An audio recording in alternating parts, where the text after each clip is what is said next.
inicio a Vamos a dar inicio a la clase del día de hoy. Son dos temas que vamos a tratar el día de hoy. Voy a compartir pantalla.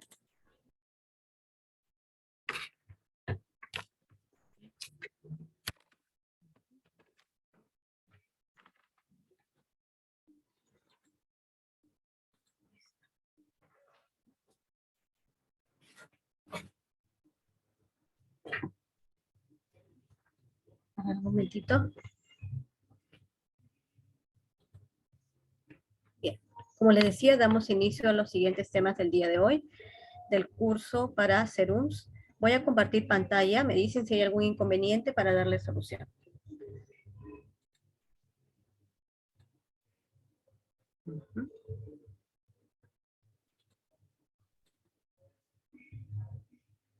Bien. El día de hoy vamos a continuar con el tema casos prácticos para el manejo de la salud mental en el primer nivel de atención.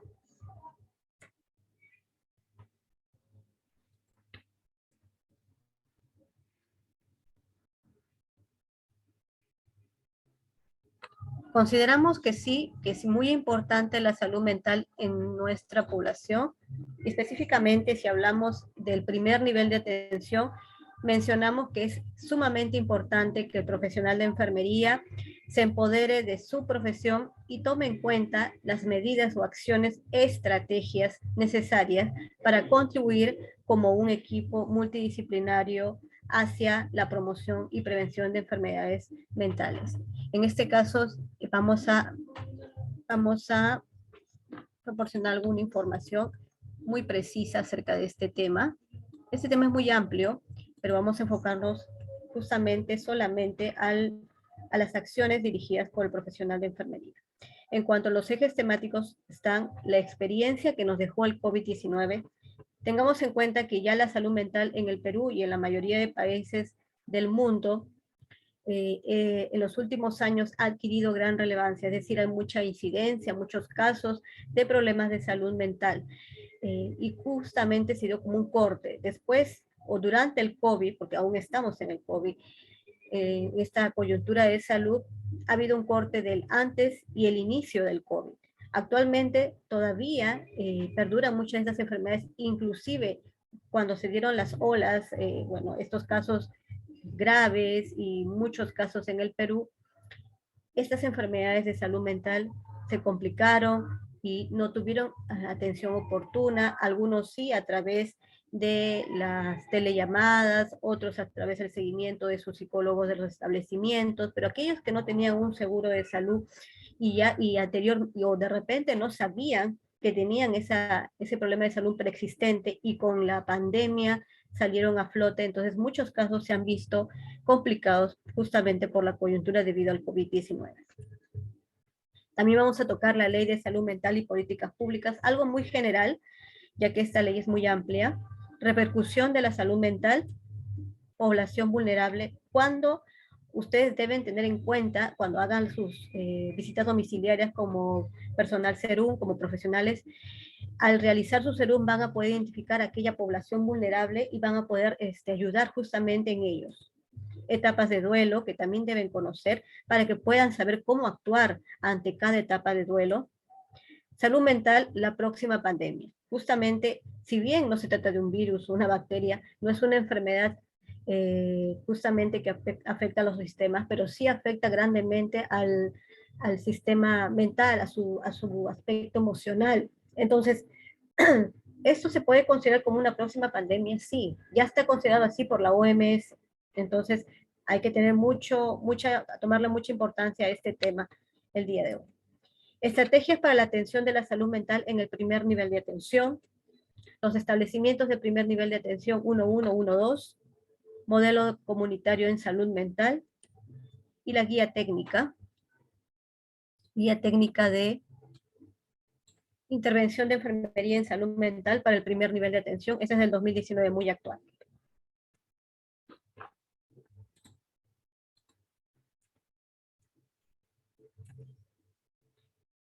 Si nos ponemos a pensar cuál ha sido esta experiencia que nos dejó el COVID-19.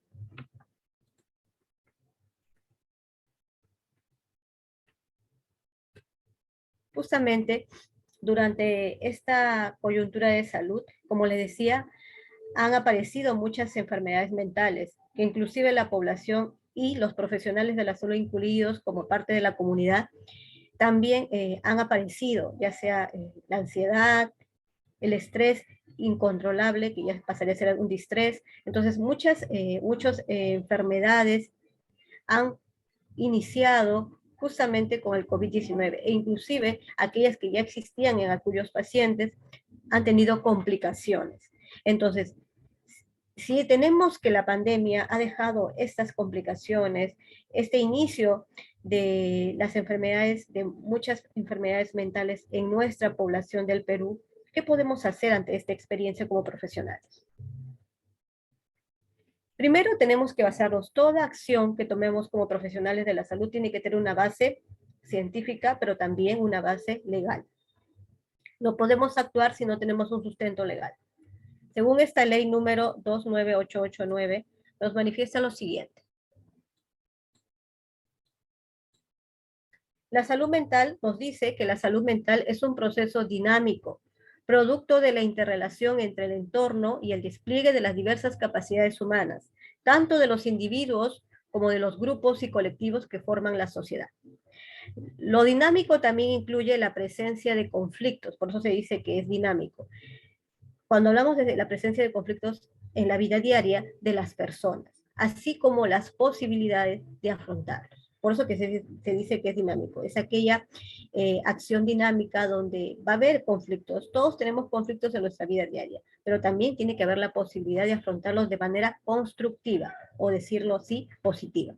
Implica un proceso de búsqueda de sentido y armonía justamente entre esos conflictos y cómo saber afrontarlos, que se encuentran íntimamente ligados a la capacidad de autocuidado, empatía y confianza que se pone en juego en la relación con las demás personas, así como el reconocimiento de la condición propia y ajena de ser sujetos de derecho. En conclusión, si nosotros como profesionales de la salud no nos conocemos, no conocemos nuestras debilidades, no somos empáticos, es decir, nos ponemos en el lugar del otro, va a ser muy difícil establecer una buena relación con nuestros usuarios finales o nuestros pacientes y saber cómo ayudarlos emocionalmente. Entonces, si no partimos de ello, no podemos actuar como profesionales de la salud en beneficio o promocionando su salud o previniendo aquellas enfermedades de salud mental. Entonces, primero nosotros tenemos que conocernos, tenemos que ser empáticos y con ello vamos a generar, como dice aquí, esa confianza entre dos personas que se comunican, en este caso, entre el profesional de enfermería y los usuarios.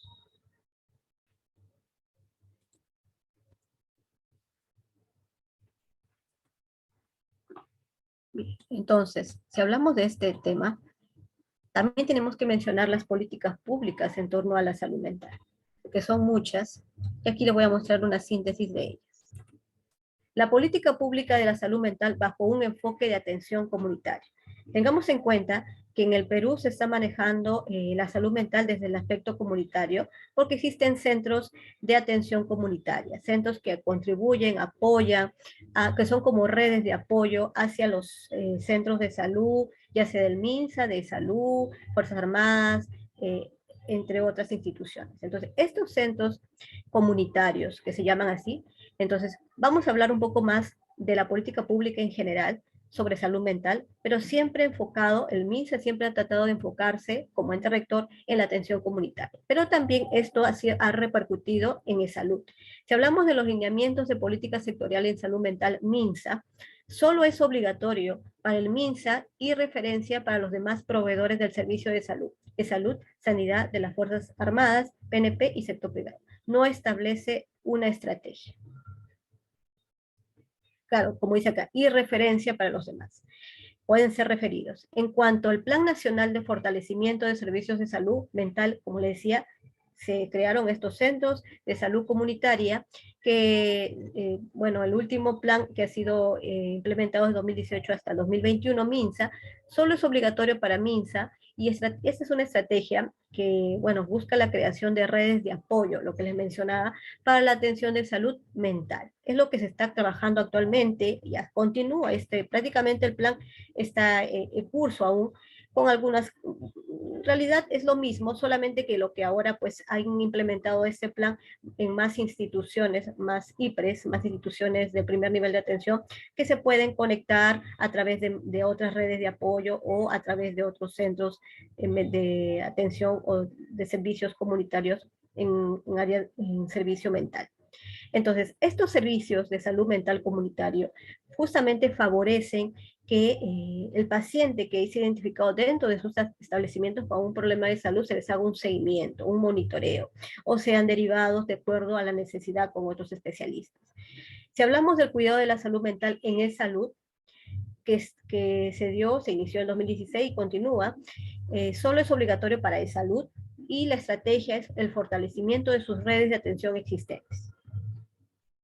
Haciendo un paréntesis, si bien se ha tomado la decisión de abordar el problema de la salud mental bajo un enfoque comunitario, como les digo, actualmente continúa este enfoque en el Perú, no se han delimitado una única estrategia para lograrlo.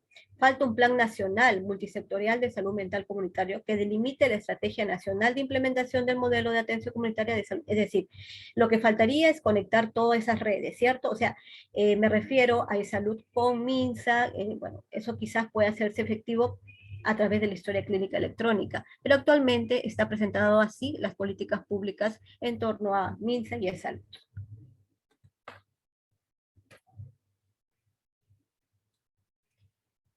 ¿Cuál sería la repercusión en la salud mental durante la pandemia por COVID-19? Ya hemos hablado de que ha habido una experiencia tanto para los pacientes, usuarios finales, tanto para los profesionales durante y que actualmente continúa esta coyuntura de salud. Pero ¿cuál es la repercusión de acuerdo a esta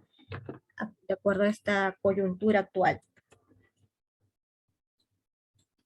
Bueno, muchos de los pacientes han presentado insomnio, ansiedad, depresión, trastorno de estrés postraumático, aumento del consumo de, bueno, bebidas alcohólicas, sustancias psicoactivas, lo que, bueno, en conclusión, que muchas veces hemos de repente tenido algún contacto con algún familiar que nos menciona eso. También se han dado trastornos de adaptación, que, bueno, se manifiesta en un trastorno depresivo de gran magnitud o mayor. También, bueno, esto incluye el deterioro significativo en el funcionamiento social u ocupacional, trastorno de adaptación. Si una persona está pasando por un proceso o está pasando por un proceso de duelo, está pasando por una depresión, justamente eso va a no permitir adaptarse, él no va a poder adaptarse a su entorno, con su familia, con sus amigos, va a tener esa dificultad de conectarse como antes lo hacía, inclusive dentro de sus labores va a haber esa dificultad.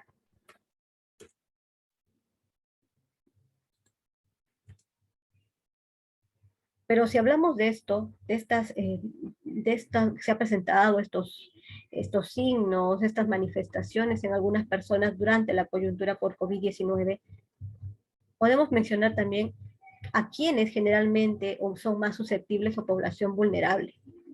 Aquellas mujeres que presentan violencia de género y sobrecarga de labores domésticas, por ejemplo, 60 días de cuarentena, mucho tiempo en estar encerrados, inclusive durante el periodo cuando aumentaron mucho los casos en el Perú, entonces se presentaron inclusive aumento de esta violencia de género, también sobre estos casos se presentó divorcios, separaciones, porque manifestaron muchos problemas intrafamiliares. También una población vulnerable son los adultos mayores, porque tienen miedo, inclusive ellos tienen que estar solos porque muchos de sus familiares tienen que vivir en otro domicilio para evitar exponerlos en su salud evitar el contagio, entonces ellos también se sienten solos y tienden a la depresión.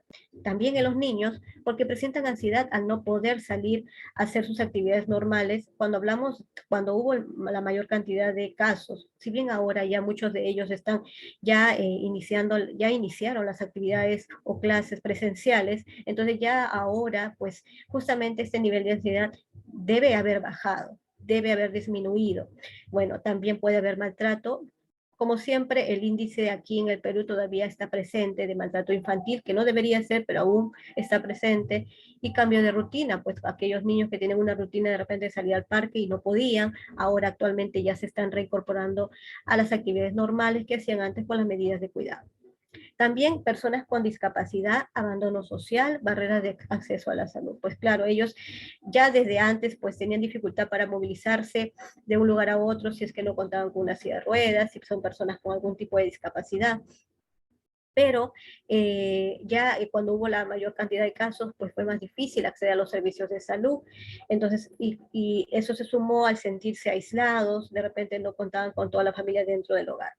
Cuando hablamos de migrantes, pues también se presentaron discriminación y xenofobia en algunos casos. Poblaciones indígenas y afrodescendientes, ellos también son una población vulnerable.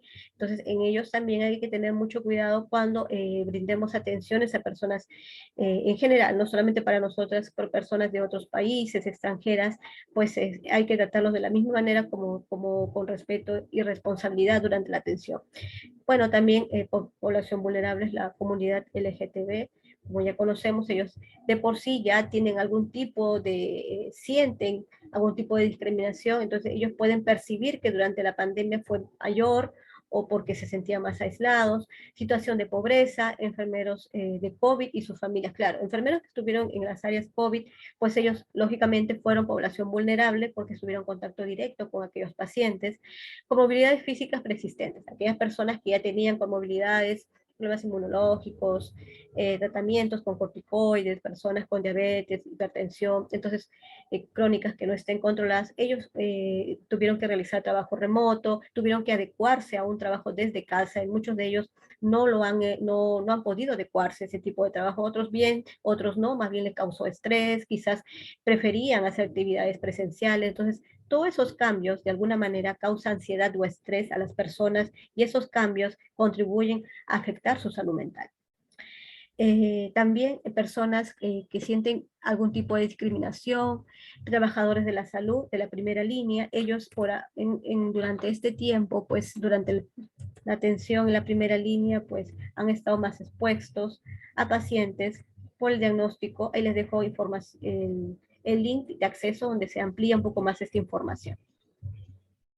Bien, si hablamos de las etapas de duelo, que también es importante que lo tengamos en cuenta, porque si no conocemos esas etapas, no podemos actuar en beneficio de la población.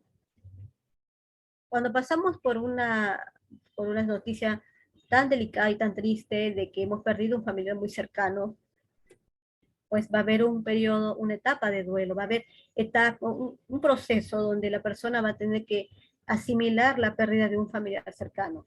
Primero sucede una crisis, la primera fase se puede decir que es la negación, luego viene una fase de enojo donde se recrimina a sí mismo o a los demás, ¿por qué sucedió esto? ¿Fue mi culpa o culpa de alguien?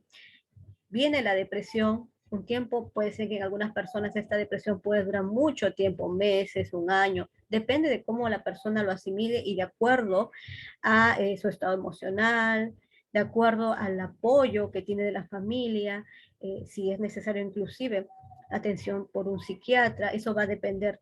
Y luego cuando ya pase ese periodo de depresión, ya sea porque esa persona emocionalmente se siente sana, se ha recuperado por sí misma o por el apoyo de algún profesional, viene un periodo de aceptación, aceptación de la pérdida de un familiar cercano y de aprendizaje. Justamente muchas personas han tenido un periodo de aprendizaje ante la pérdida de un paciente, de un familiar durante la COVID-19. Familiares cercanos que se fueron y tuvieron que aprender de las cosas que sucedieron y tomarlo como un aprendizaje a futuro y aceptar que es es una parte de nuestra vida, ¿no? Todos vamos a fallecer en algún momento. Entonces, eso es lo que tenemos que nosotros conocer para que de acuerdo tengamos alguna experiencia durante la atención de enfermería, podamos brindarle ese apoyo emocional. Si la persona necesita comunicarse con nosotros, escuchar, es una escucha activa, sin recriminar, dándole apoyo emocional y si es necesario derivarlo al especialista, a un psicólogo, si es desde el primer nivel de atención. Conversar, si es que nos permite, nos da ese acceso a la persona, ya sea la mamá de un niño que de repente nos muestra su situación emocional, entonces ver si tiene redes de apoyo dentro de la familia o vive solo o sola, si tiene apoyo de la comunidad, pertenece a algún grupo de la comunidad de adultos mayores, pertenece a un grupo de vasos de leche. Entonces, ver la manera de que no se sienta solo para que pueda nuevamente insertarse a la sociedad y aceptar su estado emocional y aprender de ello y simplemente seguir con su vida, porque de eso se trata, ¿no? Son fases que la persona, son las etapas que la persona tiene que empezar a aceptarlo como algo natural dentro de la vida. Como les decía, la salud mental será la próxima pandemia. Es un decir, claro. Lo que sucede es que si bien no es un diagnóstico médico, pero se puede, si nos referimos a la parte de síntomas o signos ante una infección, propiamente no lo es, pero hablamos de un problema, como decirlo, próxima pandemia, porque han aumentado mucho los casos en el mundo y en el Perú. Vemos muchos casos de violencia en las instituciones educativas, vemos muchos casos de violencia entre los adultos, entre madres con hijos, inclusive de hijos hacia sus padres adultos mayores. Entonces, algo está fallando en la salud mental de la población. Primero, como profesionales, tenemos que establecer el cuidado de la salud mental como una prioridad. Eso es por ahora y durante muchos años, eso va a ser la prioridad durante las atenciones brindadas en el primer nivel de atención, buscando la promoción y prevención de estas enfermedades. Poner atención en los grupos vulnerables, como les mencioné hace un momento, o de riesgo, ya sean niños. También hay que incluir a los adolescentes, que me parece en el cuadrito anterior no estuvo, porque ellos justamente pasan un periodo de cambio hormonal, entonces ellos necesitan también apoyo emocional. Mujeres expuestas a violencia de género, entre otros. Actuar con empatía. Tenemos que evaluar el impacto de las medidas sanitarias en la salud mental. Siempre los profesionales de enfermería nos caracterizamos por ser empáticos, por ponernos en el lugar del otro, de ver la manera de contribuir, no de recriminar, sino de contribuir en su salud, buscando su autocuidado, escucha activa, dándole apoyo emocional. ¿Y cuáles serían esas estrategias para la atención de salud mental en el primer nivel de atención? Toda institución de salud del primer nivel de atención, toda IPRES, como es conocida así, prioriza atención de la salud mental, lo que les decía, promoviendo la participación comunitaria y de la sociedad civil organizada. Es decir, como les decía, buscar redes de apoyo. Las personas, a pesar de que puedan vivir un adulto mayor aparentemente solo en una casa, siempre cuenta con una, podemos incluirlo dentro del grupo de los adultos mayores de su seguro, buscar la manera de que esa persona se inserte ahí, ya sea de salud, del Ministerio de Salud, cualquiera de ellas, o que se inserte alguna sociedad, sociedad, puede ser de repente un vaso de leche, contribuir ahí, formar parte del equipo si fuese una mujer sola o que no tiene pareja pero tiene un hijo. Entonces, siempre buscar la manera de contribuir a través de las recomendaciones. Nosotros como profesionales nunca podemos imponer algo, simplemente como una recomendación para que la persona, si desea, como una medida de autocuidado y de mejorar su estado de salud, puede hacerlo. Formar equipos interdisciplinarios. Más adelante les voy a hablar cuál es el enfoque de esa atención comunitaria desde el aspecto de enfermería.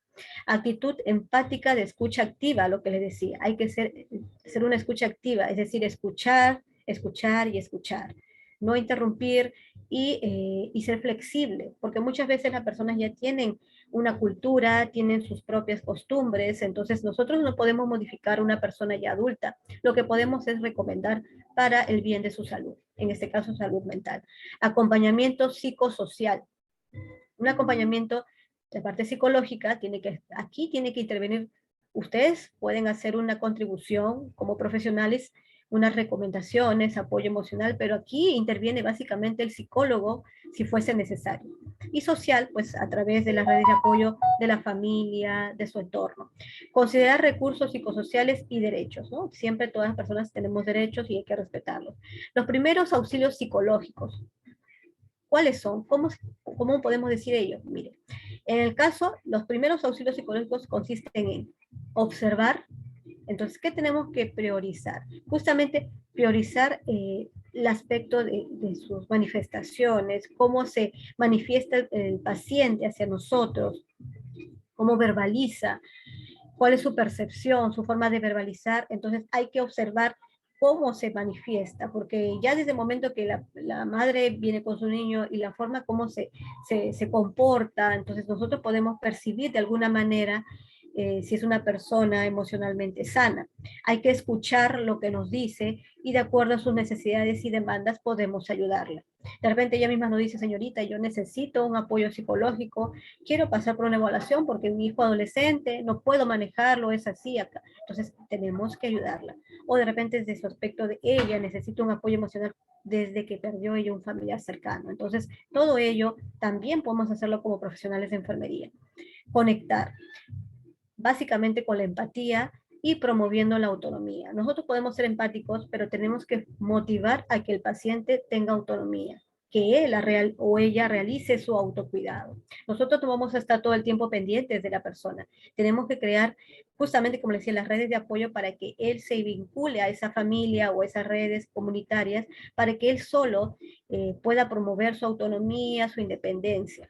Derivación oportuna, de acuerdo a la sintomatología grave. Exacto. Si vemos a un paciente que ya tiene síntomas de que tiene algún problema de salud mental grave, está muy deprimido y nos damos de cuenta de ello, o de repente no tiene ganas de hacer nada, no de trabajar, nos manifiesta, que mayormente eso es un poco difícil de identificarlo durante la consulta de enfermería en un consultorio de credo, inmunizaciones, pero sí podemos de alguna manera identificarlo en el área de durante las visitas domiciliarias, cuando realicemos las fichas familiares que les mencioné en ponencias anteriores, donde se hace una serie de preguntas a la familia y a través de eso sí podemos identificar problemas de salud mental. De repente se trata de una madre soltera que tiene muchos hijos o tenemos un adulto mayor que vive solo. Entonces ya desde ahí vamos identificando aquellas personas vulnerables a presentar problemas de salud mental y podemos derivar.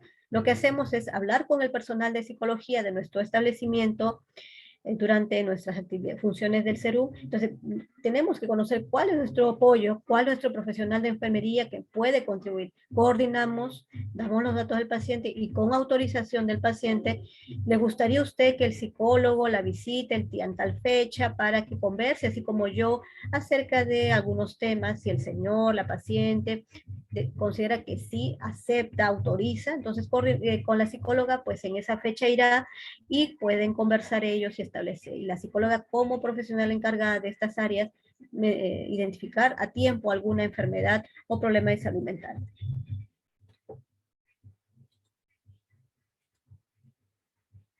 Bien, en casos leves, en casos graves, ¿cómo podemos hacer en estos casos?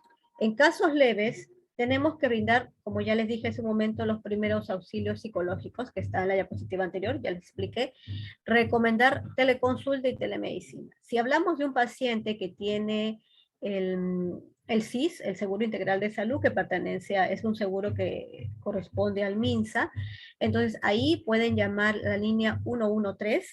Entonces ahí cuando llame, es una línea gratuita, puede llamarlo el paciente, puede llamarlo un familiar cercano al paciente y a través de esta le derivan al especialista que puede ser un psicólogo, puede ser un psiquiatra y reciben la orientación o la teleconsulta necesaria. Si hablamos de un paciente que ya tiene un diagnóstico y lo que necesita es que continúe su medicación, pues a través de esta línea puede atenderlo un psiquiatra y luego pues hacer la receta médica porque todo eso está en información guardada dentro de su historia clínica como paciente que pertenece que tiene el SIS. Pero si hablamos de un paciente con e-salud, pues lo que tiene que hacer es llamar al 106, al 107, perdón. Ahí al 107 pues es propiamente de salud y va a ser derivado al área correspondiente. Implementar el plan de intervención terapéutica y continuidad de cuidados que puedan ser presencial o virtual. Claro. Entonces, este plan de intervención terapéutica básicamente lo va a realizar un un profesional de psicología, pero ustedes pueden, durante sus visitas domiciliarias o las llamadas telefónicas, si es que de repente no en su establecimiento, pues aún no se han activado las visitas y todo es por vía telefónica para hacer el seguimiento a los adultos mayores. Entonces ustedes al llegar a su establecimiento van a contar con una lista de adultos mayores de acuerdo a su zona. Eso es lo primero que ustedes tienen que solicitar llegando a sus establecimientos. Una lista de sus gestantes con fecha probable de parto, una lista, en este caso, de adultos mayores, una lista de niños menores de 5 años, porque ustedes van a dirigir sus acciones preventivo-promocionales hacia esos grupos de la población generalmente. Ya luego, durante las visitas familiares, con las fichas ya hemos visto, entonces ustedes van a poder ahí, buscando al adulto mayor, van a localizar a más miembros de la familia y van a poder hacer seguimiento a otras personas. Pero entonces, básicamente eso, si hablamos de la lista de adultos mayores, a ellos donde ustedes van a poder intervenir. Si hablamos de gestantes también, porque muchas de las gestantes también tienen problemas de salud mental, porque se sienten solas, inclusive hay gestantes que pasan por un proceso de depresión postparto. Entonces, todo ello, ustedes tienen que poner ahí un granito de arena contribuyendo a través de la orientación y educación en la comunidad.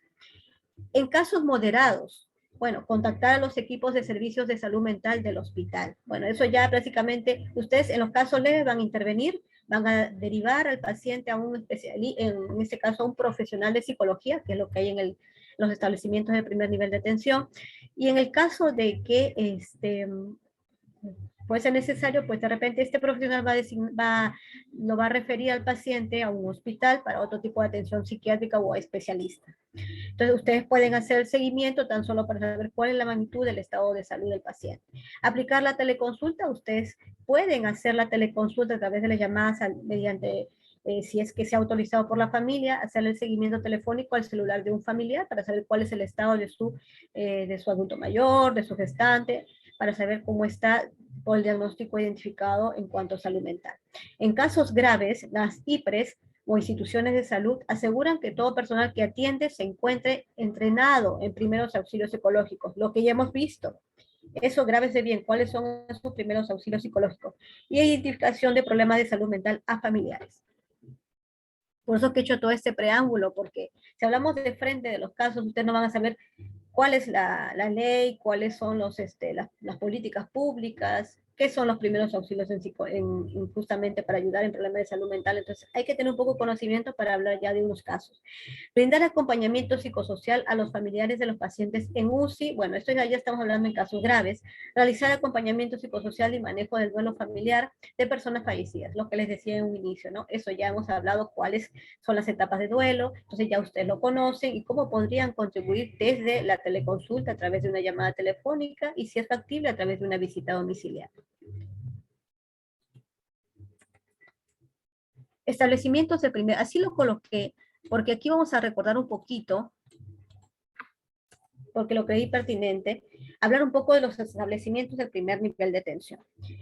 Cuando hablamos de los servicios de una atención primaria de salud, o conocidos como APS, son el espacio donde se resuelve o se debería resolver el 80% de los problemas sanitarios de la población. Imagínense, ahí debería resolverse para que no haya tanta demanda de atención en los hospitales.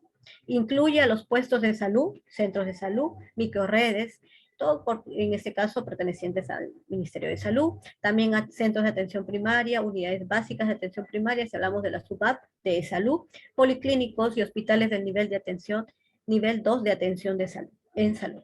Bien, entonces, para que tengan conocimiento un poquito de qué hablamos de las IPRES o instituciones de salud. El cuidado de la salud mental en el primer nivel de atención. Eso es muy importante que se realice por nosotras como profesionales, podemos contribuir. ¿Cuál es ese modelo que les decía? El modelo comunitario en salud mental, que aún continúa vigente, que se sigue realizando aquí. En otros países este modelo no lo toman en cuenta porque realizan las atenciones o el apoyo a los pacientes desde sus establecimientos. Aquí en el Perú existen redes de apoyo. Entonces, este modelo de atención de la salud mental centrado en la comunidad que fomenta la promoción y protección de la salud mental, así como la continuidad de cuidados de la salud de las personas, familias y las colectividades con problemas de salud mental en cada territorio del Perú, con la participación protagónica de la propia comunidad. Aquí vemos un pequeño gráfico donde vemos que los establecimientos de salud, que es el de aquí, este de aquí sería el establecimiento de salud. Entonces, la población, aquí tenemos una comunidad que está conformada por pacientes, por usuarios, por familias que conforman la comunidad.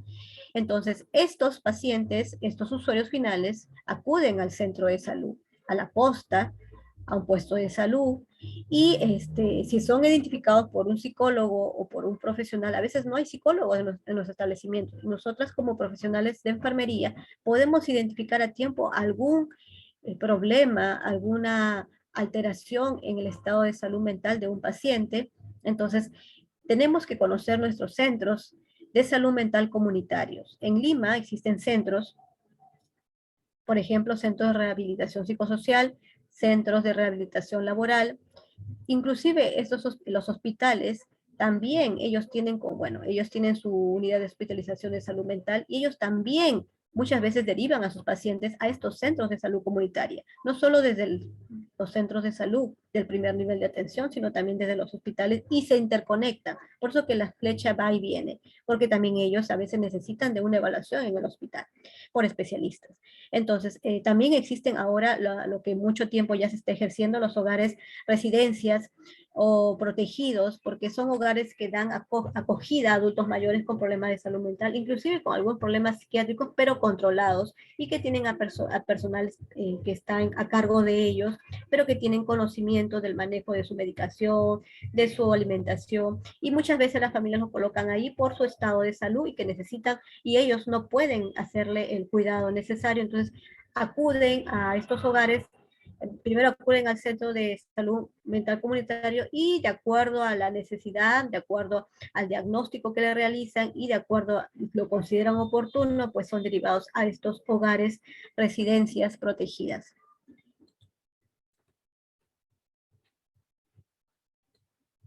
Guía técnica, intervención de enfermería en salud mental para el primer nivel de atención. Esta guía es del 2019.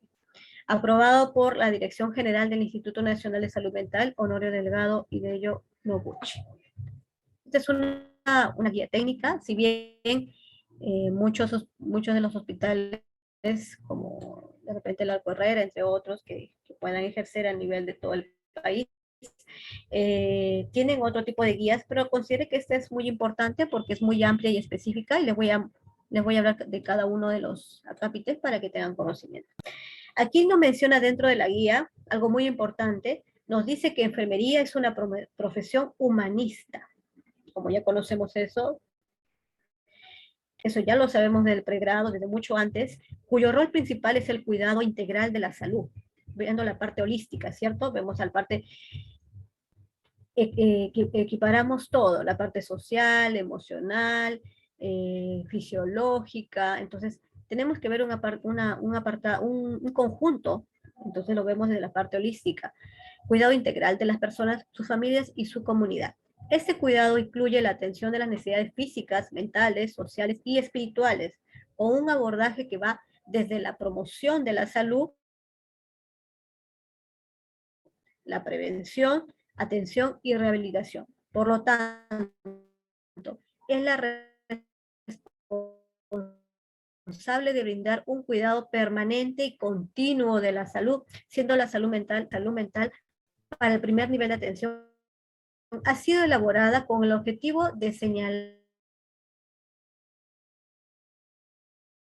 las pautas para brindar el cuidado integral al usuario y a la familia, y por ende mejor.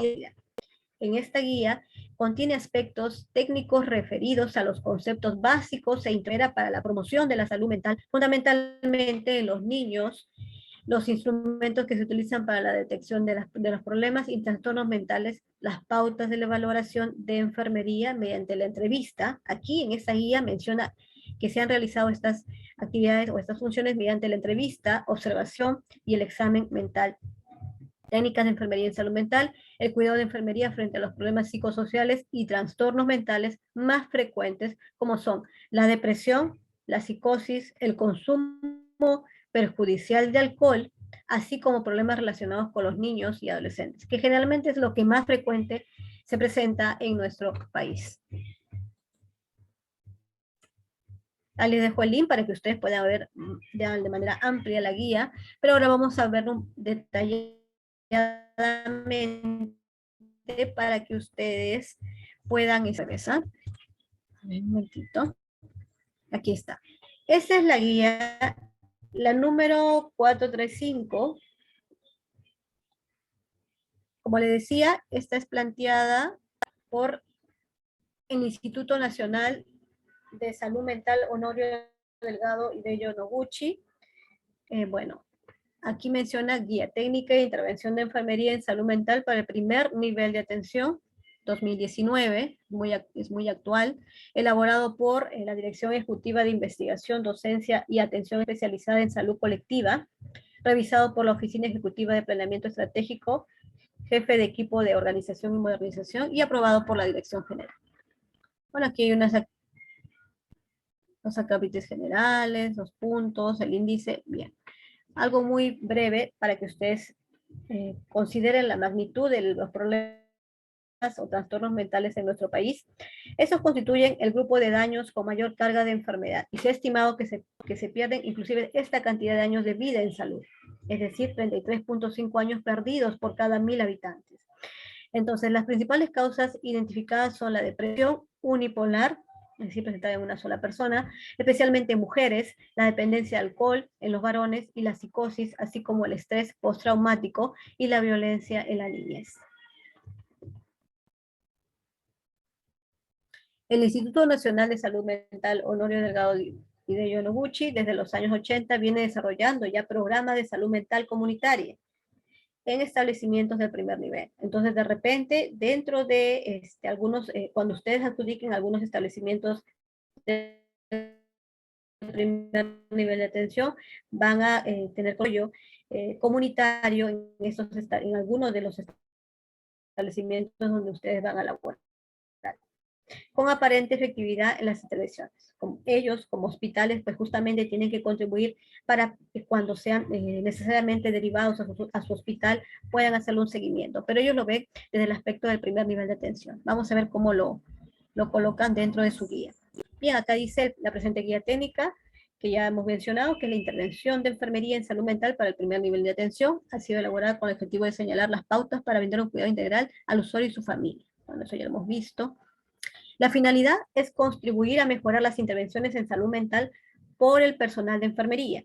Por eso lo considero muy importante, porque va enfocado hacia nosotras en el primer nivel de atención que le permite realizar un abordaje integral a la persona y sus familias. El objetivo es guiar al personal de enfermería del primer nivel de atención para brindar los cuidados en promoción, prevención, tratamiento y rehabilitación en salud mental.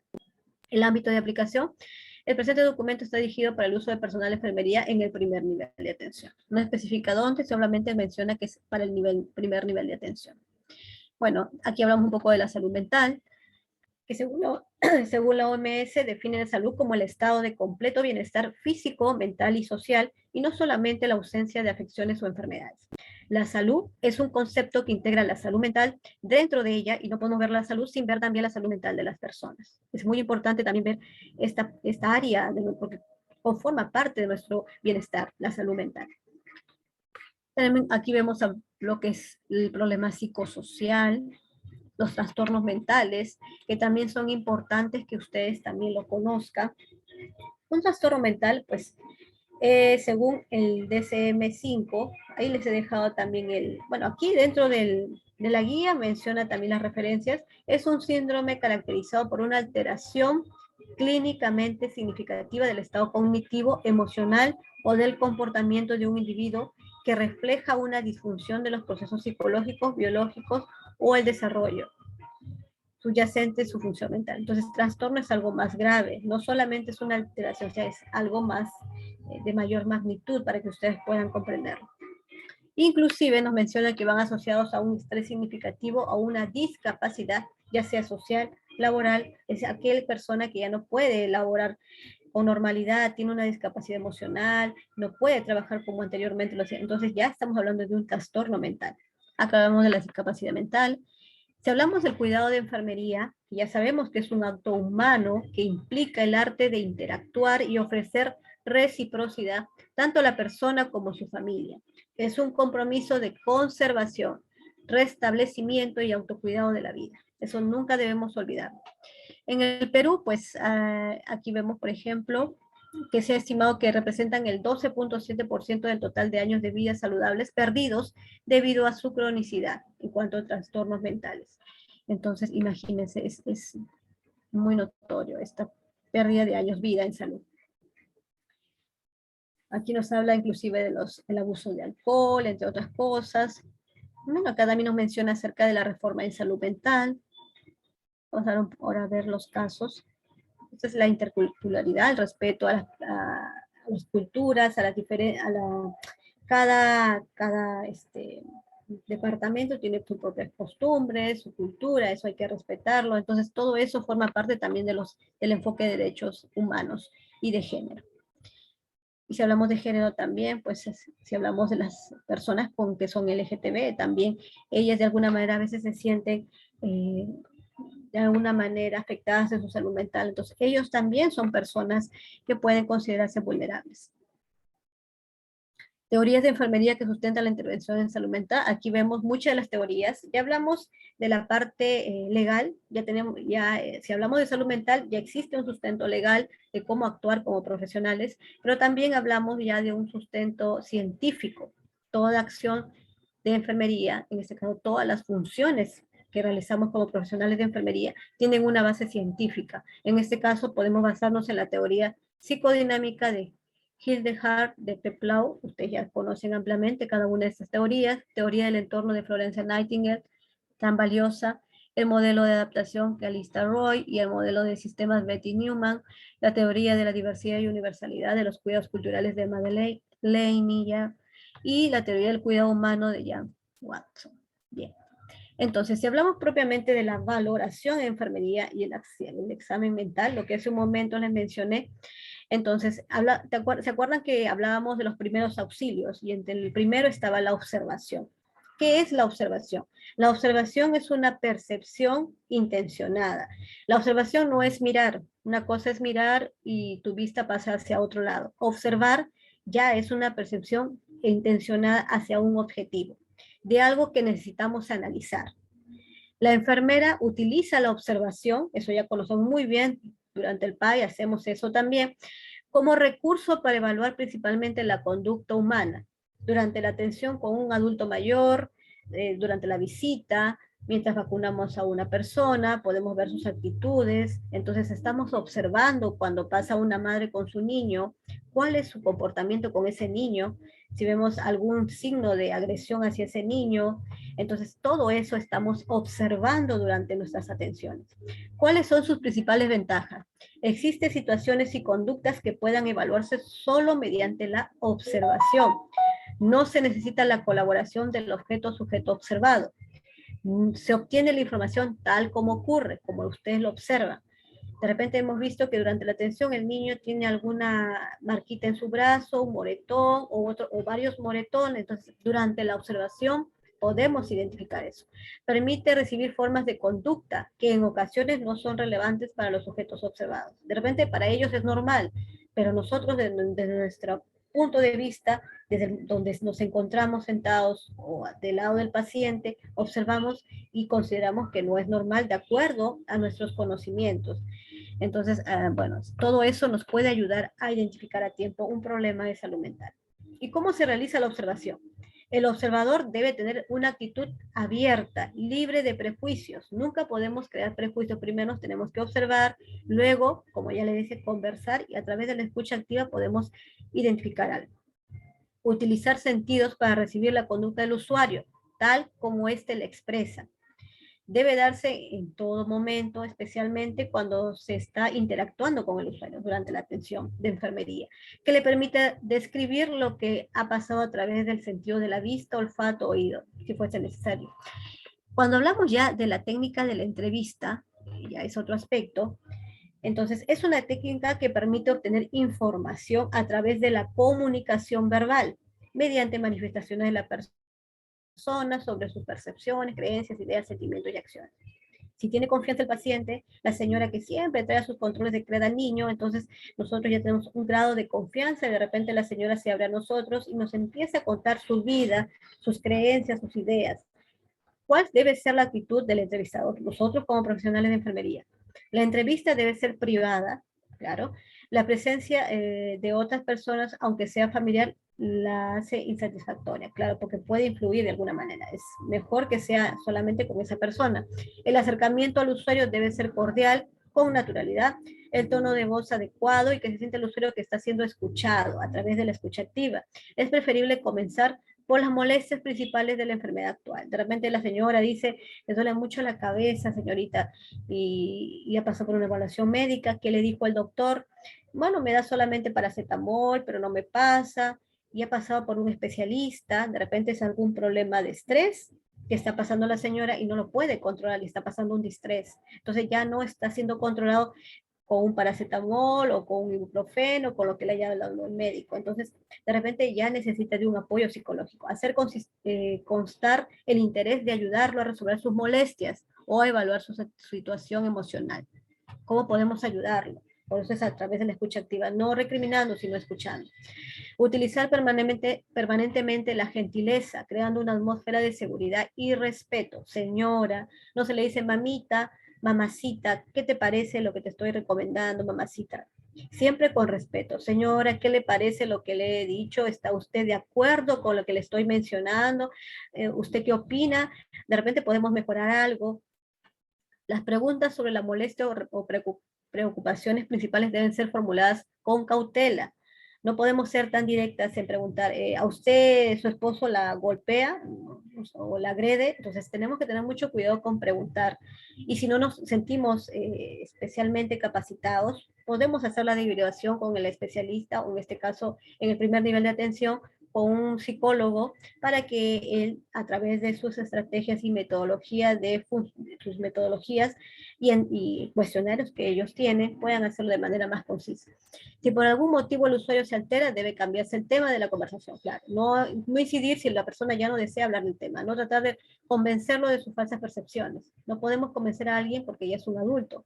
Tenemos que pensar que él ya tiene su cultura, tiene sus creencias, sus costumbres. Simplemente recomendarle.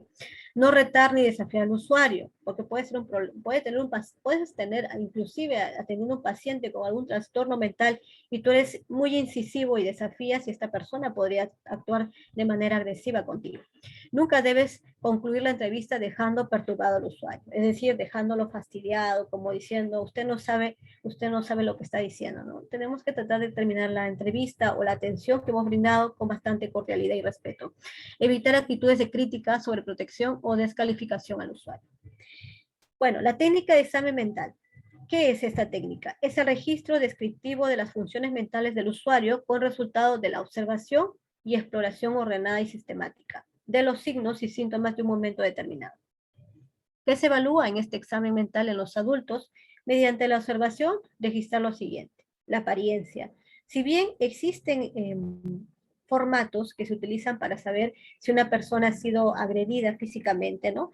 Entonces, eso sí se cuenta en el primer nivel de atención, pero generalmente esto lo utilizamos con los adolescentes y con los niños. Pero en adultos, esto ya lo utiliza mayormente un profesional de psicología. Ellos ya tienen sus formatos, tienen sus esquemas, escalas de cómo van a evaluar eso. Pero es bueno que ustedes conozcan un poco acerca de esto para que tengan conocimiento, porque si bien ustedes no van a llenar un formato, pero en el momento de la atención pueden identificar cómo es su higiene, cómo es su aliño, cómo es su vestimenta durante la atención, cómo está vestido su niñito, está sucio, de repente es agresivo, jalonea al niño, o sea, muchas cosas que ustedes pueden ir observando durante la atención. Conducta motora también, si ya tiene algún tipo de, puede ser impulsos, tiene algún tipo de estereotipa, o hiperactividad. Entonces, eso ustedes pueden observar, pero básicamente esto lo va a hacer un profesional de psicología, pero es bueno que lo conozcan. Si hablamos del estado afectivo, son sentimientos que experimenta el usuario y para poder identificarlo se puede preguntar, ¿cómo está de ánimo hoy día? Entonces de repente la persona puede manifestarlo. Respuesta afectiva puede ser apatía, que es incapacidad de experimentar afectos, la vida emocional, depresión, ambivalencia, euforia, miedo, ansiedad. Ustedes deben conocer estos términos como profesionales de enfermería, porque cuando ustedes atiendan a un niño, a un adulto mayor, hagan la visita domiciliaria, pueden identificar ahí o realicen la llamada telefónica para hacer el seguimiento a los adultos mayores. Pueden encontrar de repente a un adulto mayor depresivo o con la habilidad emocional por la pérdida de un familiar cercano. Entonces, cuando ustedes se identifican, ustedes pueden derivar, pero si ustedes no conocen el significado de cada uno de estos términos, ¿cómo podrían ustedes derivar a un paciente oportunamente? Si no saben lo que es la depresión, si no saben lo que es la labilidad emocional. Entonces, es bueno que ustedes hagan una leidita de esos términos para que puedan ustedes derivar oportunamente a un paciente. El pensamiento. Bueno, esto es para que ustedes sepan cuál es la fuga de ideas. De repente está conversando con ustedes la adulta mayor y tiene un paciente, o puede ser un papá que ha ido llevando a su niño al control de crédito, porque también hay casos que los padres lo llevan, y durante el discurso varía continuamente de tema. Está hablando de un tema y cambió a otro, como que se perdió, como que perdió la idea y se fue hacia otro tema totalmente distinto. O por un bloqueo, la conversación se detiene bruscamente a la mitad de una frase y dejó de hablar de eso y se quedó callado. O de repente tiene un pensamiento inhibido, entonces, o incoherencia, ¿no? Habla cosas que no se entienden. Entonces todo ello también nos puede ayudar a saber cómo está ese paciente. Percepción, también podemos, de repente el paciente nos dice, yo estoy percibiendo esto, señorita, pero tiene tanta confianza, durante un tiempo estoy sintiendo estas cosas, entonces de repente, de alguna manera, él mismo o ella nos está manifestando que tiene un problema de salud mental. Las funciones intelectuales, cómo está su sensorio, si está orientado, cómo está su memoria, su concentración, la atención. Si hablamos de adolescentes, muchas veces ellos tienen problemas de atención, entonces de repente puede deberse a diversos factores, a factores emocionales, de repente la institución educativa está pasando por un estado, por episodios de bullying, entonces no puede concentrarse en sus clases o está pasando por depresión, entonces ahí también podemos identificar y derivar si es necesario. ¿Cuáles serían los diagnósticos de enfermería a usarse para los problemas de trastornos mentales? Básico, esto tenemos que conocer de acuerdo ya a nuestras teorías. Si hablamos de, por ejemplo, aquí estamos manifestando en el dominio 1, promoción de la salud, déficit de actividades recreativas, tendencia a adoptar conductas de riesgo. Así es como deberíamos colocar dentro de nuestra historia clínica si es que identificamos a un paciente adulto mayor con alguna de estas alteraciones en alguno de estos dominios. Hacia toda visita domiciliaria que realicen, ya sea presencial, bueno, y ahora por la coyuntura, si fuese telefónica, a través de una llamada telefónica, ustedes al regresar a su establecimiento tienen que pedir las historias clínicas de esos adultos mayores, si es que lo tuvieran, y escribir, ¿no? Visita domiciliaria, o en este caso, teleorientación, si fue así el caso, y escribir lo que han realizado, la orientación que han brindado y poner en el diagnóstico lo que ustedes están encontrando. Porque no podemos poner paciente se encuentra nervioso, pero o sea, es muy general. Entonces, tenemos que de alguna manera dar forma a lo que hemos encontrado, identificar ese diagnóstico para que podamos ir. Se refiere a profesional de psicología, nuestro sello, y con eso sabemos que ya luego de conversar con la psicóloga podemos tener la seguridad de que eso está en nuestra historia clínica, que está establecido, que lo hemos orientado a ese paciente y queda establecido en la historia clínica de estos adultos mayores. ¿Cuál es el cuidado de enfermería en promoción de la salud y prevención de problemas de salud mental? Bueno, hablamos de dos términos. En cuanto al maternaje, que es el ejercicio de función materna y herente al género femenino y conforma el pilar efectivo esencial sobre el cual se construye y se sustenta la salud mental. Entonces, el maternaje es amor infinito, es educar, es la tranquilidad, la protección. Y el paternaje, pues, ya enfoca otros términos. Entonces, ¿por qué son importantes el paternaje y maternaje? De repente no sé si lo han escuchado. Entonces, se dice acá que el padre y madre facilitan la construcción de la disciplina, ayuda al reconocimiento de nuestras propias potencialidades. Entonces, los seres humanos nacen inmaduros y requieren de un proceso de maduración en el marco de una familia. Claro, todo niño requiere de un núcleo familiar. Puede estar presente madre o padre, o solo madre, o de repente solo abuelos, porque los padres no se encuentran presentes, han fallecido, o solamente por una madre. Entonces, cada cambio en el núcleo familiar influye directamente en el niño y en su salud mental. Apego y su importancia. El apego también es importante que ustedes lo conozcan. Ajá, ¿cómo debe ser el apego con los padres? Es muy necesario que también ustedes sepan cómo debe ser y las pautas de crianza. Si enfocamos a niños, se puede definir a pautas de crianza como el conjunto de acciones, sentimientos y actitudes que las madres y padres, cuando hablamos de crianza solamente no es la madre, hablamos de padre y madre que manifiestan hacia los niñas y niños y que tomadas como un todo generan un clima emocional favorable o desfavorable en su desarrollo. Si hablamos de una pareja que siempre tiene problemas, conflictos, pues ese niño no va a tener un adecuado desarrollo emocional. La pauta tiene que ver con su esquema, dirige las acciones a las madres y a los padres, claro. Si vemos que si ese niño emocionalmente no está tranquilo, no está, no está emocionalmente estable, puede verse en muchos factores. Si hablamos de adolescentes, también. Entonces, ahora que muchos de los niños han retornado a clases, ahí pues, justamente podemos evidenciar cómo ha sido su proceso de crianza en estos años que han estado dentro de casa y cómo van a adaptarse ahora nuevamente a las actividades de las clases. Todo eso influye. Niños con anorexia, bulimia, adolescentes con anorexia y bulimia. También se presenta eso en los adolescentes. Cómo establecer la disciplina, ustedes pueden orientar también a sus madres cómo establecerla de forma apropiada sin tener que ejercer violencia. Disciplina es una forma más simple, es la coordinación de actividades con las cuales se instruye para desarrollar habilidades o para seguir un determinado código de conducta u orden. A través de la disciplina se aprende las normas que permiten una convivencia armoniosa. Entonces, disciplina tiene que haber desde la familia para que cuando los niños, vayan a un entorno laboral, puedan saber cuáles son las órdenes que tienen que acatar.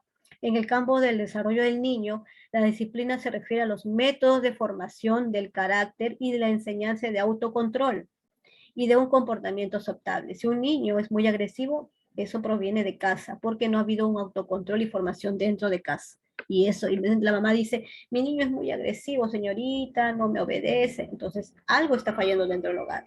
Si la madre se abre y nos explica, podemos recomendarle desde nuestro conocimiento leyendo esta guía. Pero si no no nos sentimos con esa confianza para poder aconsejarla totalmente, pues podemos derivar también, porque sí es necesario que derivarlo a un profesional de psicología para que le den mayores alcances de acuerdo a su expertise. ¿Qué es la norma? Bueno, esas son para que ustedes tengan conocimiento de qué es una norma.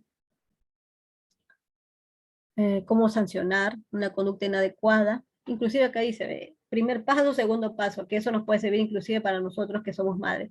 Establecer una norma claramente el niño, segundo paso, si el niño no cumplió la norma, hay que recordarles los acuerdos. Entonces, todo eso tiene un paso que se ejerce dentro de nuestros hogares para poder ayudarlo al niño en su desarrollo psicoemocional.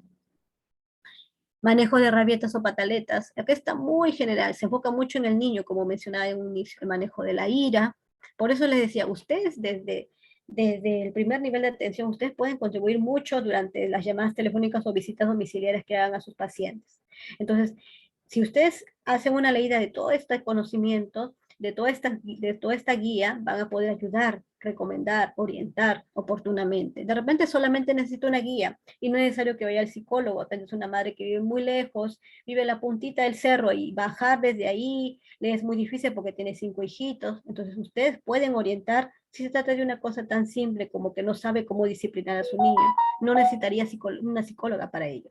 Pero si hablamos de un caso más grave, donde ya hay agresión del niño, tiene movimientos extraños el niño, de repente manifiesta alucinaciones, y estamos hablando de un problema, de un trastorno mayor, un problema mayor psicológico, entonces ya es un trastorno.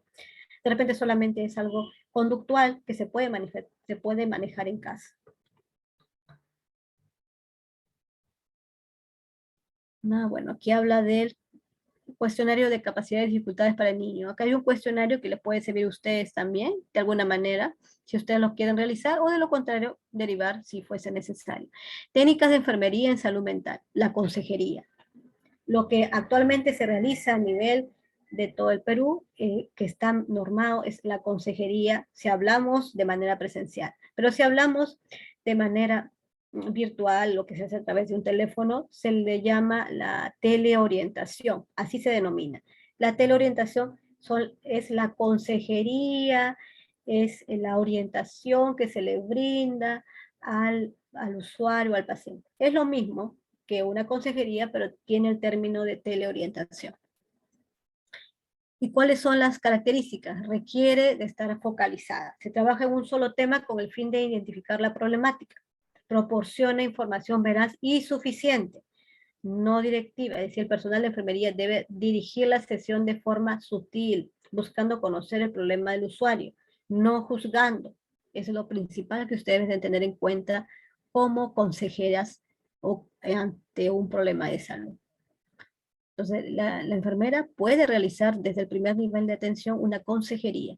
¿Cuáles son las cualidades que debe tener el personal de enfermería que realiza la consejería?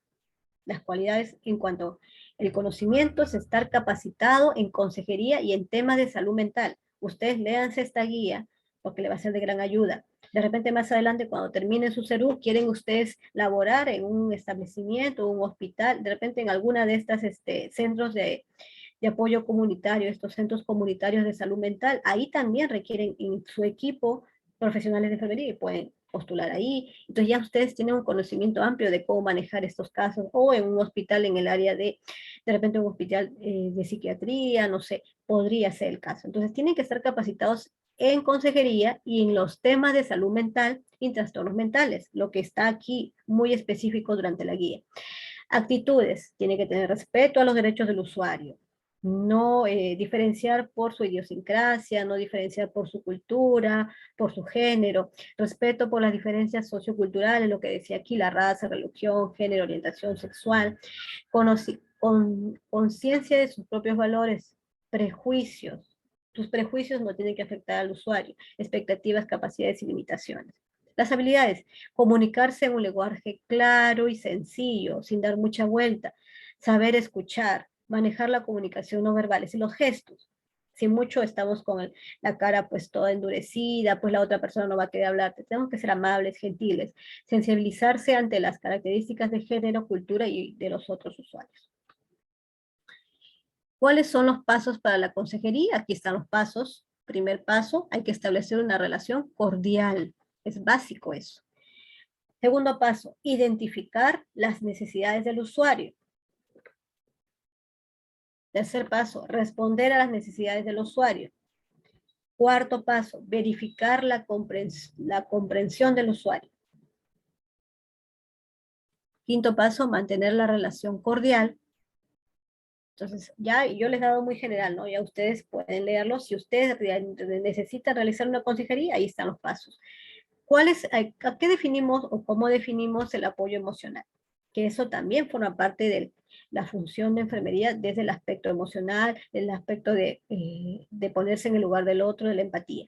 Forma parte del cuidado integral de la persona, cuyo objetivo es la provisión de tranquilidad, confianza, resignación y ánimo durante los momentos de estrés.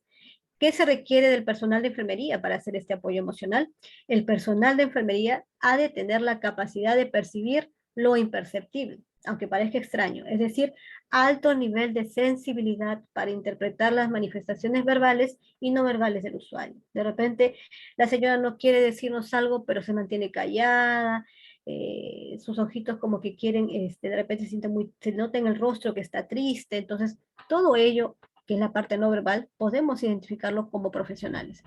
Asimismo, el personal de enfermería necesita prestar atención a los factores biológicos, psicosociales y espirituales del usuario para realizar el cuidado, y no solo a la patología que lo aqueja al paciente, sino también a sus otras necesidades, lo que proporciona resultados beneficiosos del tratamiento. Como le decía, una señora se queja de dolor de cabeza. Hay que ver si es algo fisiológico, puede tener algún problema dentro de, ¿no? De repente no tenemos una migraña, puede ser algo más grave, un tumor, no sé, algo más grave, no lo sabemos, tiene que evaluarlo un médico especialista, pero si vemos que el dolor solamente proviene en algunos momentos, cuando tiene mucha carga laboral, cuando tiene mucha carga familiar, cuando tiene mucho estrés, cómo está su hipertensión, cómo está su nivel de glucosa, su colesterol, es un verlo desde varios aspectos, el aspecto no solamente físico, sino también psicosocial, el aspecto emocional. Aquí que se recomienda el apoyo emocional y la psicoeducación, que es lo que ustedes pueden realizar, que es una estrategia de intervención psicosocial sistemática orientada a los usuarios y o familiares para desarrollar y fortalecer sus capacidades que lo ayuden a afrontar las diversas situaciones de la enfermedad de un modo más adaptativo. De repente tenemos un paciente que ya tiene, durante nuestras llamadas telefónicas visitas, vemos un paciente que ha sido diagnosticado de un cáncer terminal, cómo lo está llevando esta paciente, cómo lo está llevando la familia, cómo podemos ayudarlo a través de, como un equipo, desde el aspecto de enfermería, desde el aspecto de psicología. Podemos comunicarnos con la psicóloga y buscar un plan de trabajo para ayudar a ese paciente, para apoyarlo, para hacerle un acompañamiento. ¿Cuáles son las etapas de desarrollo de un programa psicoeducativo? Primero tiene que haber, como en todo plan necesita eso. Pero si hablamos de un plan o programa, necesita etapas. Un planeamiento, luego viene la ejecución, evaluación, la adherencia al tratamiento, también si hablamos de pacientes que ya son diagnosticados de repente de esquizofrenia, de psicosis, y necesitan un tratamiento porque son enfermedades crónicas, entonces tiene que hacerle un seguimiento de cómo está el tratamiento, si hay reacciones adversas al tratamiento. Entonces, aquí nos menciona ya la visita domiciliaria, que es lo que realiza sí o sí el profesional de enfermería, ya sea modalidad presencial o virtual. Ahí ustedes van a saber que es el conjunto de actividades de carácter social y sanitario que se realiza en el domicilio de la persona o familia y permite detectar, valorar y apoyar, controlar los problemas de salud, fortalecer la autonomía y la calidad de vida de la persona. Como toda visita domiciliaria, que bien sabemos, está constituida por etapas: planificación y ejecución y una evaluación. ¿Qué actividades puedes realizar durante la visita? Podemos realizar psicoeducación, que ya está mencionado ahí, ya sea de individual o familiar, adherencia al tratamiento inadecuado, supervisión o administrar tratamiento, intervención en crisis, entrenamiento en actividades de vida diaria, higiene, alimentación y vestido. Pautas de crianza. Esas tres juntas, higiene, alimentación y vestido, incluye a que ayudemos a los pacientes a mejorar su autoestima y su autonomía. Si hablamos de un adulto, puede hacer sus actividades, pero últimamente ha tenido depresión, podemos contribuir a ayudarlo de repente con un tema hacia él o hacia la familia sobre la autoestima. Entonces, ya desde ahí podemos contribuir. ¿Cuáles son las ventajas de la visita domiciliaria? Cuidado de enfermería en problemas psicosociales. La violencia familiar, que es muy común en el Perú, muy común la violencia hacia la mujer, la violencia familiar. ¿Cuáles son? A nivel físico, a nivel psicológico, ¿cuáles son esas consecuencias, tanto en la mujer como en el niño? También a nivel social y consecuencias a largo plazo. Este cuadrito es muy valioso. Acá vemos algunos ejemplos. ¿Cuáles son las fases del ciclo de violencia familiar? Fase de tensión, fase de agresión y fase de conciliación. De repente, también podemos, si de repente sospechamos que hay un caso de ellos, también podemos darle una educación, una psicoeducación hacia una señora, o sea, una mujer, de manera privada, cuando va a la visita, cuando vaya a la atención durante la atención de su niño, si lo permite, algo muy breve para que ella identifique si está pasando por estas fases y sepa a tiempo si realmente está siendo agredida y no se da cuenta. Bueno, esto ya es un poquito más general. Acá habla del maltrato infantil, que es muy valioso que usted lo identifique. Como le digo, es toda acción u omisión intencional o no intencional que ocasiona un perjuicio en el desarrollo biopsicosocial del niño, el cual es producido por personas de lazos sanguíneos o no, donde los derechos del niño son desconocidos o no tomados en consideración. El maltrato puede ser físico, psicológico, sexual y por abandono o negligencia. Abandono, negligencia. Abandono es cuando, bueno, el niño se queda solo en domicilio. Eso ustedes no lo pueden saber, pero lo que sí podrían ser visible es cuando va durante la consulta y el niño está muy sucio, desaliñado, entonces hay algún tipo de negligencia en su aspecto de higiene, de cuidados en el niño. Entonces todo eso influye también en su desarrollo. Cómo es el cuidado mediante, cuando identificamos el maltrato infantil,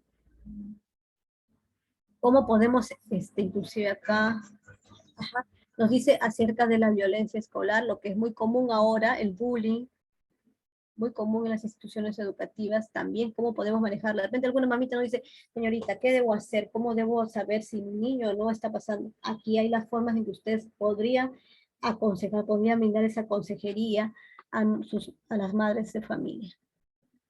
Ya estos con trastornos mentales, puede ser por causas biológicas y genéticas. ¿Cómo identificar a un usuario con trastorno depresivo? El trastorno depresivo no solamente es en el adulto, también lo puede presentarse en etapa preescolar, escolares, adolescentes y puérperas, adultos mayores. En cualquier etapa de la vida. Generalmente es más común en la etapa de adolescencia, adultos mayores, gestantes o inclusive adultos. En los niños es poco frecuente, pero también podría presentarse. Tal vez tiene algún problema genético, pero eso tiene que, ¿cuáles son los síntomas? Aquí están para que ustedes lo identifiquen. ¿Cuáles son los síntomas conductuales también? De repente ustedes pueden imprimir este cuadrito y de alguna manera ustedes pueden, durante sus visitas, identificarlo. ¿Qué medidas o qué medicamentos se usan para el tratamiento farmacológico? Bueno, eso va a depender, eso sí es de acuerdo a la consideración médica. Ustedes no ven ello, pero tienen que saberlo. Cuidado de enfermería en personas con trastornos de ansiedad, muy común durante ahora el periodo del COVID-19, durante ahora que seguimos con el COVID, todavía persiste. Bueno, eso acá habla de la medicación, un poquito más general. Y es muy amplio. Esta guía es muy grande. Si vamos a hablar de todo, muy, muy grande, pero es importante que ustedes lo tengan porque considere que este es un instituto que justamente hace muchas investigaciones en torno a esto y menciona, acuérdense que en su introducción menciona que algunos establecimientos o IPES de primer nivel de atención tienen como red de apoyo a este hospital o a este instituto, entonces ya muchos pacientes establecen esa derivación, entonces ellos justamente favorecen esta guía para que pueda prevenirse esas, más que todo, prevenirse e identificarse algunos problemas de salud mental que puedan ser tratados desde el primer nivel de atención porque no son graves, para no aumentar esa demanda en los hospitales. Bien, eso es en cuanto a la guía. Vamos a hablar ahora otro tema. Es otro tema también de las que están dentro del curso. Hablemos de la ética y deontología en enfermería. SERUNS. ¿Cuáles son esas problemáticas? El Colegio de Enfermeras del Perú, de Enfermeros del Perú, nos habla del Código de Ética y Deontología, lo que ya todos conocemos, pero vamos a recordar. El Código de Ética es el marco ético para la práctica profesional de enfermería en las diferentes áreas y está constituido por principios, normas, directrices y deberes. Recordemos eso. Es de acuerdo a la resolución, que ahora les voy a manifestar cuál es. La resolución es la número 322-09, que aunque es muy antigua del 2008, aún sigue vigente. Aquí, ¿qué nos menciona? Como puntos generales, nos habla de la lealtad, de la integridad, de la justicia, del respeto, el compromiso, la vocación de servicio y la inclusión en nuestras instituciones de salud. Hablemos de la declaración de principios.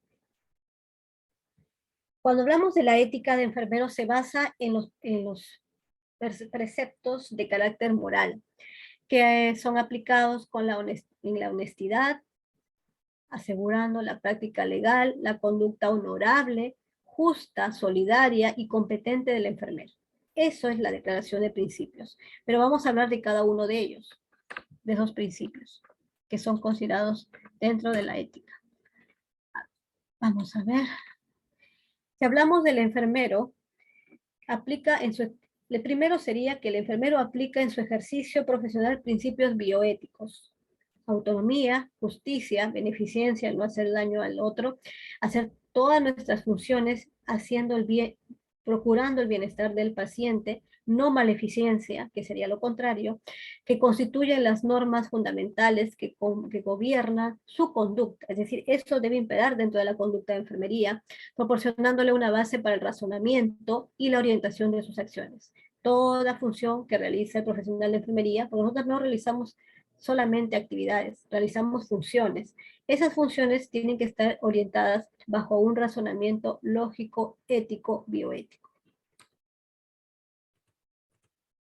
La conducta ética es el número 2, el principio número 2 habla sobre la conducta ética, que es el comportamiento que evidencia un sistema de valores y principios ético-morales en el quehacer diario del enfermero. Asimismo, se refleja en las relaciones humanas que conserva con la persona y la sociedad. El respeto de la disciplina, la responsabilidad, la veracidad, la lealtad, la solidaridad, la honestidad y la justicia, la probidad son componentes primordiales del sistema de valores irrenunciables de todo enfermero y guían su proceder en el cumplimiento de sus funciones. Este como tercer principio. El derecho a la salud se establece en los principios de equidad, solidaridad, universalidad e integridad de la atención. Otro principio. El enfermero debe mantener buenas relaciones fundadas en la confianza, el respeto mutuo, la cortesía, la lealtad, la fraternidad y la solidaridad con sus colegas. Acepta el derecho a las diferencias personales, principios éticos personales y profesionales, propiciando una convivencia pacífica, armoniosa, de tolerancia. Así también, el enfermero reconoce que la libertad y la igualdad son derechos fundamentales de los seres humanos. Los profesionales, como seres humanos, tenemos derechos, pero nuestros derechos acaban si vamos a lastimar o hacer daño al otro. Ellos también como seres humanos lo tienen. Entonces tenemos que respetar los derechos del otro y de nosotros, claro, teniendo esa igualdad entre ambos y que estén estrechamente vinculados por ser la base de la dignidad intrínseca de toda persona. ¿Cuál sería nuestra aplicación? El Código de Ética y Deontología del Colegio de Enfermeros del Perú obliga el cumplimiento de las disposiciones contenidas en el presente código a todas las enfermeras peruanas colegiadas, sea cual fuese la modalidad de su ejercicio profesional. Entonces, esto quiere decir que la aplicación de este Código de Ética y Deontología del Colegio de Enfermeros del Perú también se ejecuta durante nuestro CERUM. Durante el CERUM también forma parte. Ustedes tienen que conocer ese Código de Ética y Deontología porque forma parte de sus funciones dentro de cuando ustedes adjudican una plaza. Entonces, el CERUM que ustedes realizan tiene que tener muy en claro ese Código de Ética y Deontología, porque toda función que realicen tiene que ser teniendo en cuenta esos principios. Ustedes no pueden actuar sin tener en cuenta esos principios de enfermería. Esto es igual de aplicación para enfermeras extranjeras que por convenios o tratados internacionales ejercen ocasionalmente el Perú. Personas de otras nacionalidades que vienen a hacer sus funciones de CERUM aquí, cuando adjudican en un establecimiento de primer nivel para realizar el CERUM, también tienen que tener en cuenta este Código de Ética y Deontología. Recordemos lo que dice acá, para la modalidad de su ejercicio profesional, sea cual fuere. ¿Está bien? Eso tiene que estar establecido. Por eso que ustedes tienen que conocer los principios y cuáles, de qué consiste cada uno de ellos. La conclusión sería pues que el valor de los cuidados se apoya en una ética de enfermería tendiente a proteger y respetar la dignidad humana de las personas que reciben atención de salud. Tenemos que respetar la dignidad humana, es decir, su como identidad propia, respetando su cultura, su nacionalidad, respetando sus derechos como ser humano. Los principios básicos de la ética, autonomía, no maleficencia, beneficencia, justicia, no olviden ello, esos son los principios básicos, ustedes tienen que tenerlos muy claros. Constituye el pilar donde se asienta la ética de los cuidados. Esos principios básicos son el pilar para que ustedes puedan actuar con ética durante cada cuidado que brinden, tanto en inmunizaciones, tanto en CRET, tanto durante las visitas, durante el área de emergencia. En cada servicio ustedes tienen que cumplir esos principios básicos, ejercidos por el profesional de enfermería durante su práctica para prestar un mejor servicio al usuario. Si no cumplimos cada uno de esos principios, si fallamos en alguno de ellos o no lo conocemos, vamos a no cumplir con nuestro código de ética y de ontología. Como se ve aquí en la imagen, nuestras manos tienen que estar dirigidas justamente al bienestar de la población, a buscar su bienestar psicoemocional, social, fisiológico, respetando sus derechos y cumpliendo nuestros deberes como profesionales.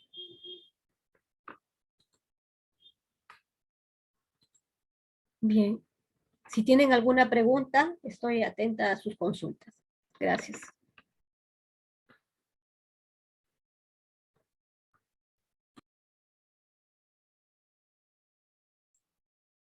Licenciada, buenas noches. Primero de que, qué bueno que nuevamente hemos retomado, ha estado usted, que le presentó inconvenientes, esperando, ¿no?, que todo esté bien también con su familiar que le sucedió en la clase pasada y fue reprogramada para el día de hoy. Sí, las disculpas respectivas, sí, tuve una situación familiar que me impidió ingresar el día que estaba propuesto, pero sí, ya todo eso solucionó, gracias a Dios, y está todo bien. Ujú. Qué bueno, licenciada, muy bien, licenciada, me alegra bastante. Primero es la salud, así como ya estamos hablando de salud mental para poder continuar, ¿no?, con su transmisión de enseñanza y poder nosotros captarlo a usted. Otro punto, licenciada, acerca del informe que nos van a pedir el SERUM cuando terminemos. La clase pasada anterior había tocado un tema de ello. ¿Se terminó ya el informe o falta todavía para aprender a hacer el informe? Lo que estaba viendo ahora, justamente, sí, no hemos terminado, pero sí, les puedo mostrar otro modelo. Lo que pasa es que he encontrado una información valiosa, a ver, déjenme ver, acerca de vamos a ver, he encontrado una guía que habla paso por paso de cómo va a ser su proceso de este año. A ver, déjenme ver. A ver, pasos prácticos, no, ese no Porque es. estaba leyendo ahí de que nos piden informe, ¿no?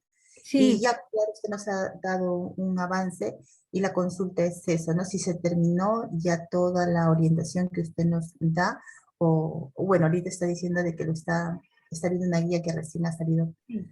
ajá, justo ahorita lo estoy abriendo. Acá Ujú. está. Se llama, vamos a compartirlo. Me parece que también es bueno que usted lo tenga. Vamos a ver, acá está. Ajá. Oye,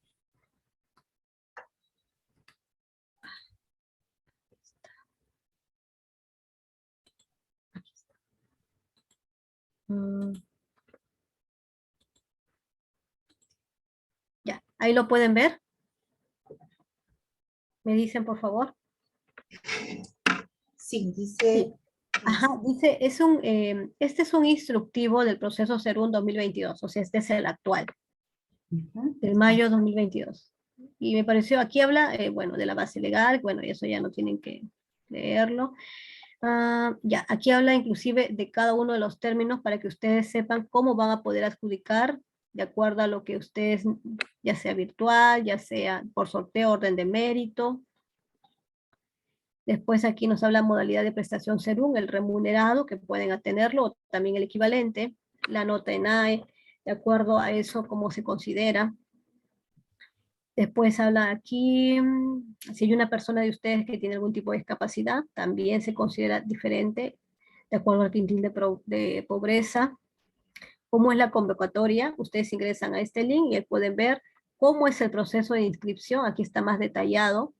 Como les digo, este es de 2022, es el actualizado. Requisitos para participar del proceso. Acá inclusive hay leyendas para que ustedes puedan entender un poquito más. Buena salud física, haber dado examen nacional de la carrera, constancia del promedio ponderado promocional. Nos habla aquí vamos a ver si aquí nos habla también del informe, es lo que quiero ver. Esta información me la pasaron hace poco y la considero importancia. Desarrollo del proceso de inscripción, aquí también está. Al correo electrónico que ustedes pueden comunicarse. Registro de la clave, de repente tienen inconvenientes, aquí también está explicado, y si tienen algún problema, en soporte Serum, ustedes se comunican y ahí les pueden ayudar con algún problema técnico. De la inscripción, vamos a ver si hay acá algún caso del informe, parece que sí he visto también. La revisión de inscripción de los profesionales de validación. De la adjudicación es esto básicamente. Ajá.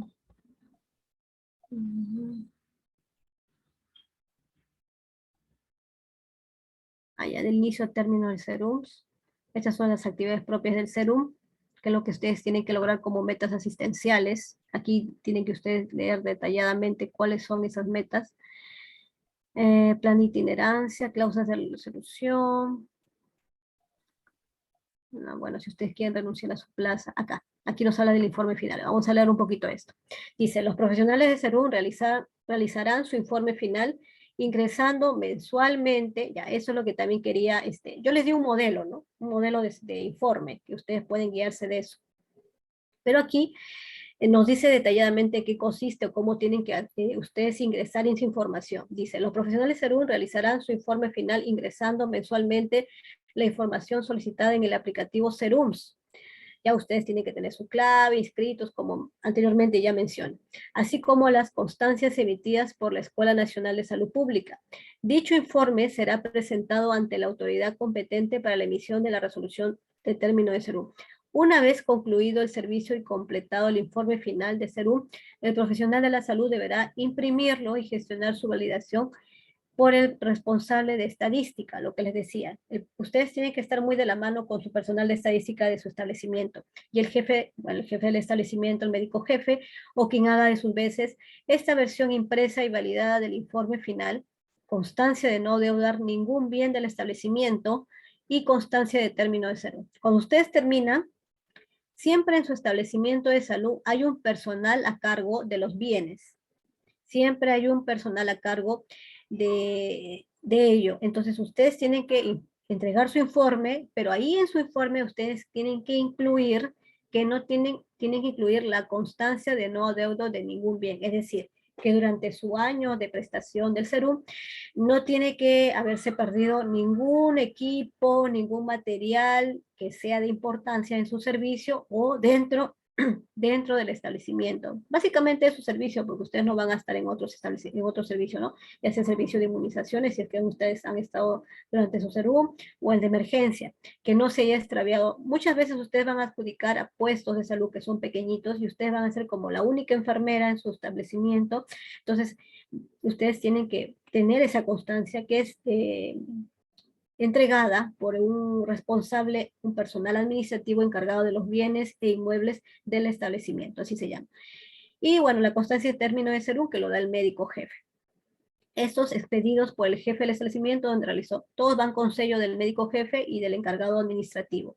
Son los requisitos que se presentarán a la direza. Ustedes saben que van a adjudicar en una dirección de salud, que pertenece a una gereza, ¿no? Y es una DIRIS, ¿no? Para solicitar la emisión de la resolución de término. Ustedes cuando ya concluyen, entregaron su informe, esos documentos, lo incluyeron en su informe de Serum, con todo eso ustedes les van a emitir, les van a entregar una resolución que se aprueba en esa directiva. Del término de Serum, la resolución de término de salud debe incluir el nombre, apellido, tipo y número de documento de identidad, profesión y número de colegiatura. Ustedes ya, claro, antes de adjudicar tienen que tener su colegiatura. Número de proveído, proceso de SERUM.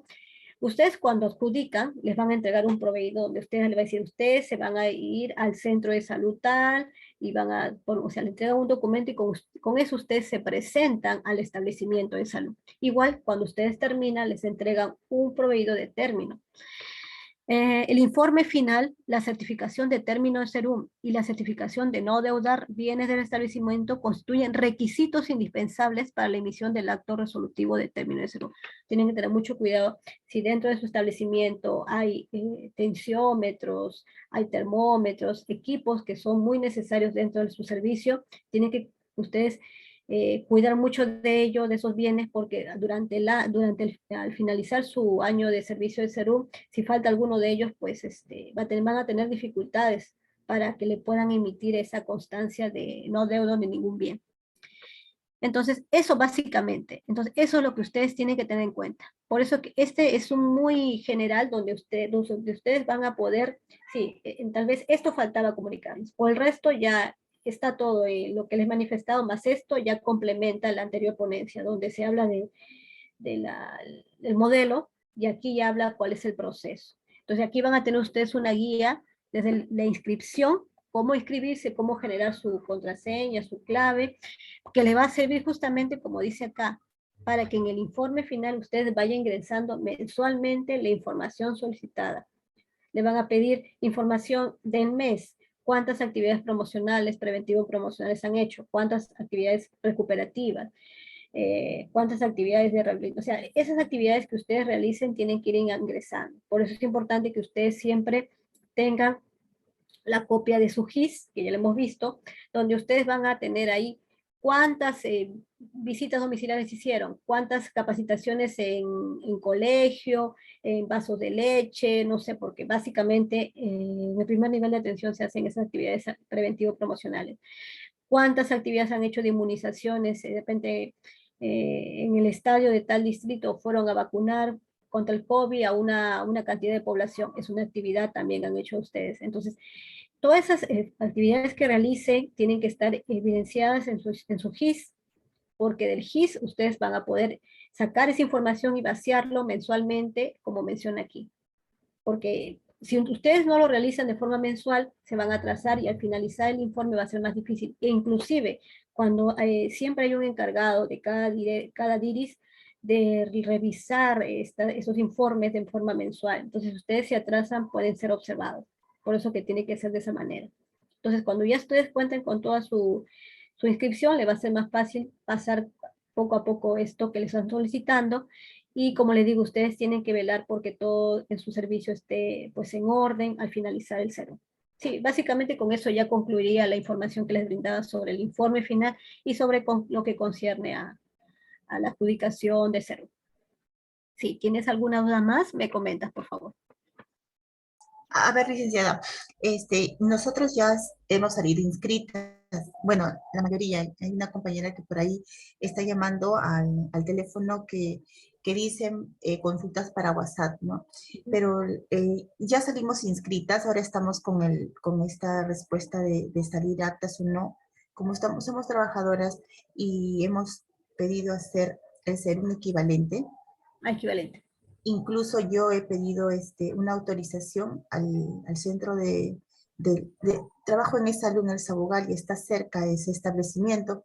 Y con eso presenté a Recursos Humanos. Bueno, ahora solamente me dice que ya tengo que averiguarme el resultado, ¿no? Si saldré o no saldré apta.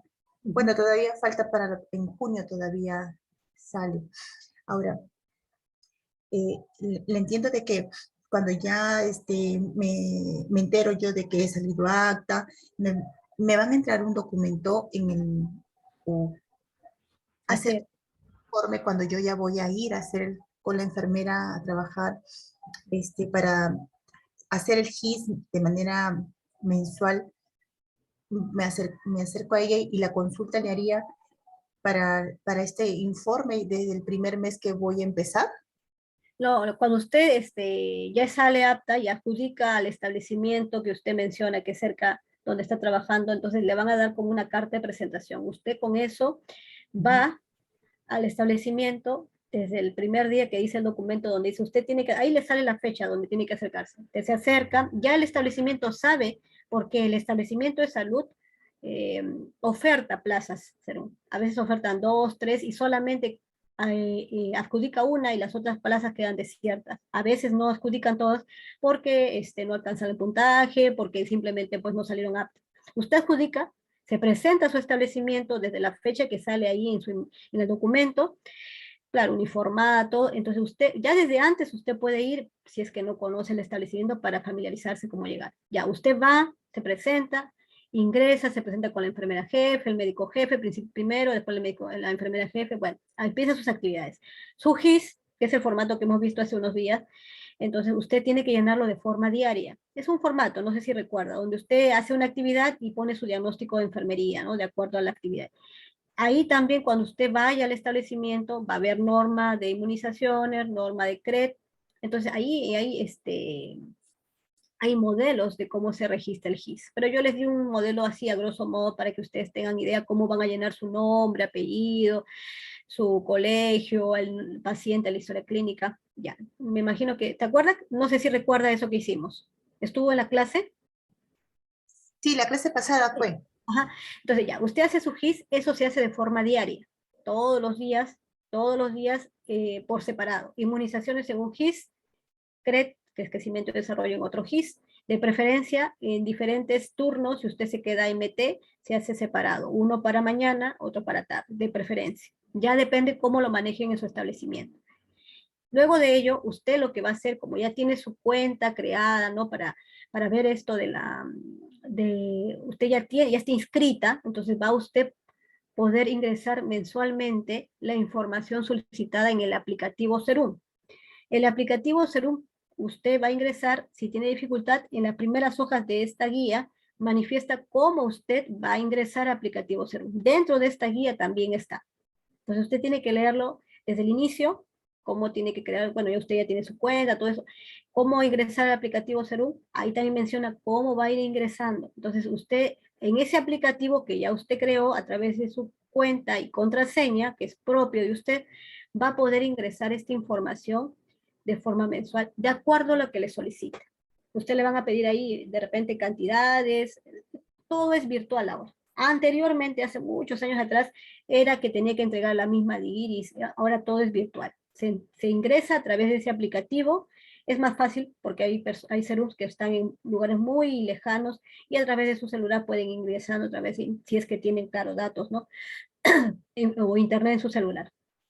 Entonces, bueno, entonces usted va ingresando la información a través de este aplicativo de forma mensual para que vaya el responsable de la DIRIS, porque siempre hay un responsable de la Dirección de Redes Integradas de Salud, donde están incluidos todos los centros de salud. Entonces, él es el que evalúa cómo está llevando el salud cada profesional.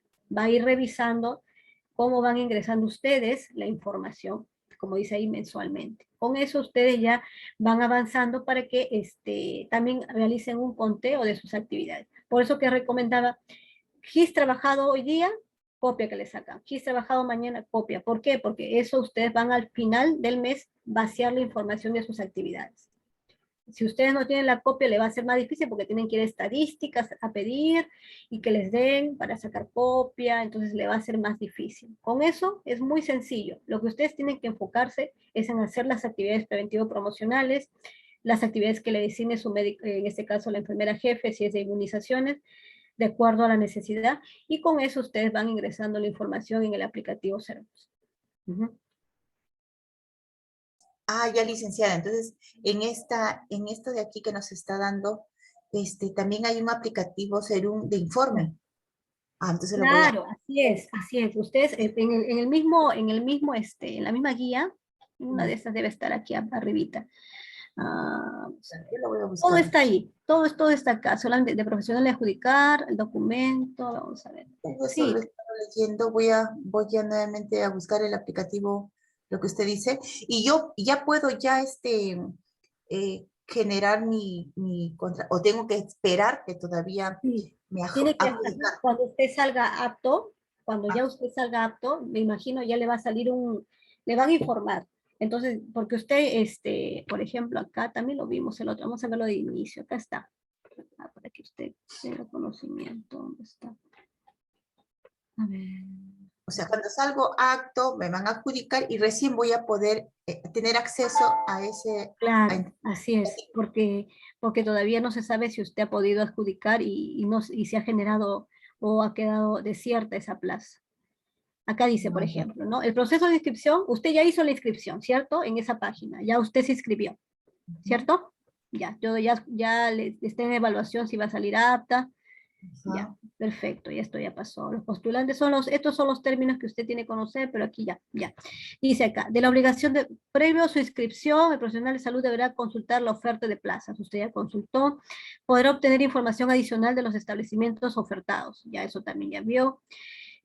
Cualquier información respecto al proceso de inscripción, por ejemplo, usted ya vio esa fase, para registrar su inscripción debe ingresar a esta página. Ingresará consignando una dirección de correo electrónico. Ya, eso ya está. Ya, aquí, por ejemplo. En caso de que no figure la base de datos de SUNEDU, le mostrará un mensaje que usted no figura titulado en dicha base. Se sugiere verificar sus datos en portal SUNEDU. Y en caso de haber errores, si sus datos en la SUNEDU están correctos, comunicar al correo soporte Serum indicando sus datos y nombres y tipo de número de documento de identidad. Ya. ¿Cómo registro la clave? Concretando el envío de la notificación, deberá acceder al enlace remitido a su correo electrónico para mayor seguridad. Cambie su clave en la ventana presentando 8 dígitos como mínimo y bueno, ya. Cabe indicar que el postulante es el único que conoce la clave, dado que ¿usted ya creó su clave? Me imagino que sí. ¿Me escucha?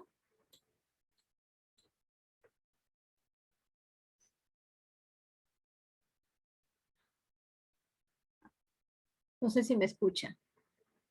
Por ejemplo, acá dice, ¿ves? Registro para participar del proceso Serum. Usted ya hizo todo esto.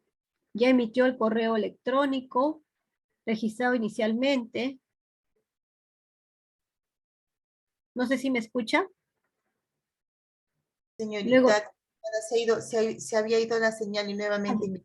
sí, ok. Ya, le decía. Ya registró para participar en el proceso de Serum.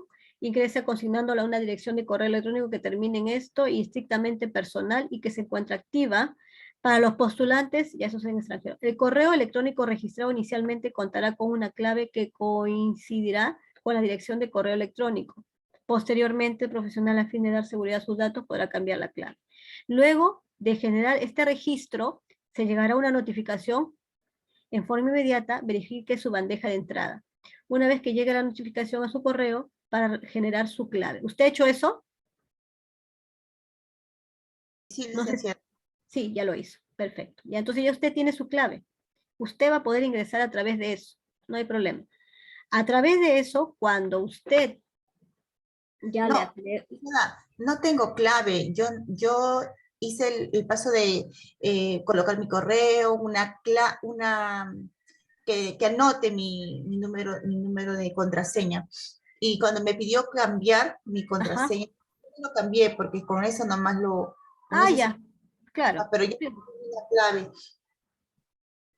Ya, está bien. Si usted quiere cambiarlo, dice acá, si usted tiene un plazo de 24 horas y desea cambiar. Ya, bueno, eso ya está.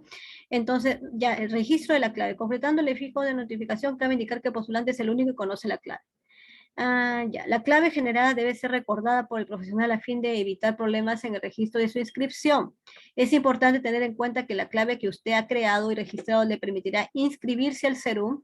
También le servirá para fines de modificación de datos durante el proceso, para la realización del servicio, para registrar sus actividades en el informe virtual.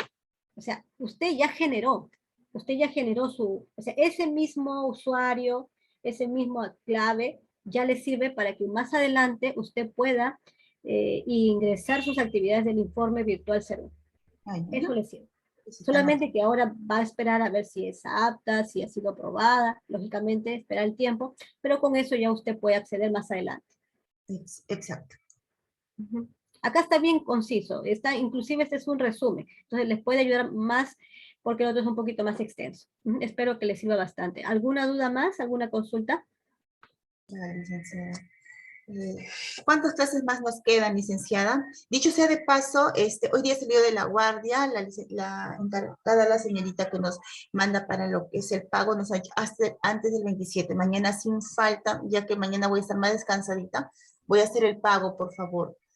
Ya, ok, está bien. ¿Cuántas clases más nos estaría faltando, licenciada? Nos faltan una clase más, sí, una clase más. Ahí les voy a hablar de lo que falta, me parece que tengo el temario. Lo que está faltando es casos prácticos de emergencia obstétrica, clave roja, clave azul y clave amarilla. Eso también es importante. Y les voy a hablar ahí acerca del Sistema Informático Nacional de Defunciones y el sistema de referencia y contrarreferencia. Y ahí incluyo las referencias oportunas. Ya lo demás hemos hablado de las enfermedades del contexto SERUM, algunas de ellas, de la diabetes, hipertensión, las más frecuentes, cardiovasculares, ya eso hemos hablado, tipos de prácticas, eso ya no, referencias oportunas, llenado, ya, bueno, también podría hacerles llegar llenado de formatos, algunos formatos que se manejan en el primer nivel de atención, les voy a sacar copia y les voy a poner como foto para que ustedes más o menos se familiaricen, pero en cada establecimiento manejan su propio formato. Por ejemplo, en un establecimiento, por ejemplo, donde yo trabajo, han creado un formato para crecimiento y desarrollo muy diferente, pero les puedo mandar, de repente les sirva y ustedes lo puedan copiar y reproducir para como que crear ese formato para sus instituciones les puede servir como una opción. Ustedes también pueden iniciar, motivar nuevos formatos, ¿no? Como que cambiar lo que ya está de repente más resumido. Nosotros lo manejamos de otra manera. De repente les puede ayudar a ustedes. También les voy a sacar una copia y les voy a facilitar eso. Claro, los modelos serán diferentes, pero el contenido... El contenido es el mismo, claro. Ajá. Y eso, básicamente. Esos son los temas que nos faltan, porque el resto ya está. Sí, Entonces, la señorita Alicia Macarena nos ha mandado que la clase es el día 29, pero el 29 me toca noche. Entonces no sé si se podría, yo salgo de mi casa a las 5 de la tarde para ingresar a las 7. No sé si por ahí se podría adelantar, no quiero perdérmelo. En todo caso, si es que no se puede, va a quedar grabada. De hecho, sí, la sí consulta queda que grabada. la consulta es esto, las clases desde un inicio todavía se pueden ver, ¿no? Desde un inicio, porque Sí, ha habido clases sí, que sí, me ha pero igual faltado. comuníquense con la Sí. señorita que está a cargo de la escuela de los temas serums. Ella es la que maneja todo, porque los videos están, pero ella, me imagino, los tendrá disponibles, pero consúltenle por si acaso hasta qué fecha. Eso sí, no sé muy bien. Ya, ya, lo voy a consultar a ella, licenciada. Después dijo de que las interconsultas, en el tema de hoy, en el curso de hoy, que se llamaba a un anexo para las teleconsultas de Ah, esa. ya, sí, para lo que es el aspecto de salud mental. Ustedes llaman, en el MINSA están llamando al 113. Ah, ya. La Es, línea es gratuita, 113 para el MINSA, y ahí le va a contestar una operadora donde le va a derivar al paciente al área de sea psicología, si necesita psiquiatría. Lo bueno es que en la línea ya están contando con especialistas. Yo también laboré un año en la línea 113, participé de ese proyecto un tiempo. También es muy bueno, ayuda bastante. Entonces, ustedes ahí pueden ayudar, comunicar a sus pacientes que pueden comunicarse en forma gratuita, o sea, esa llamada no cuesta. Y si es a través de salud, es en el 107. sí, 107. Como voy a hacer el equivalente serum, es igual lo que el informe que me están pidiendo, no va a ser, no voy a tener problemas, ¿no? Sí, es Porque, igual. Solamente lo que cambia es que usted no va a recibir ningún tipo de remuneración y son 3 días a la semana. Es lo ajá, único que modifica. El resto, el informe es lo mismo. ajá. Y claro, las actividades que usted tiene que realizar también. Muy bien, licenciada, muchas gracias. Entonces, con esto ya no tengo más duda. Muchas gracias por despejarme todas mis, mis consultas. Sí, está bien, claro, porque es importante que ustedes vayan tranquilas. Ustedes tienen que ir tranquilas, preparadas, empoderadas como profesionales, porque es una etapa muy bonita el primer nivel de atención y de repente les gusta y ustedes permanecen ahí o de lo contrario pueden trabajar en un hospital. Lo importante es que sea una experiencia de la cual aprendan mucho y que se sientan bien. sobre todo que se sientan bien y que aprovechen la oportunidad de ayudar a la comunidad. Ujú. Muy bien, licenciada. Así será. Gracias. Cuídense mucho y gracias por todo. Nos estamos viendo en la próxima fecha que ya está establecida y en el horario también y cuídense. Hasta luego. Buenas noches, licenciada. Buenas Hasta noches.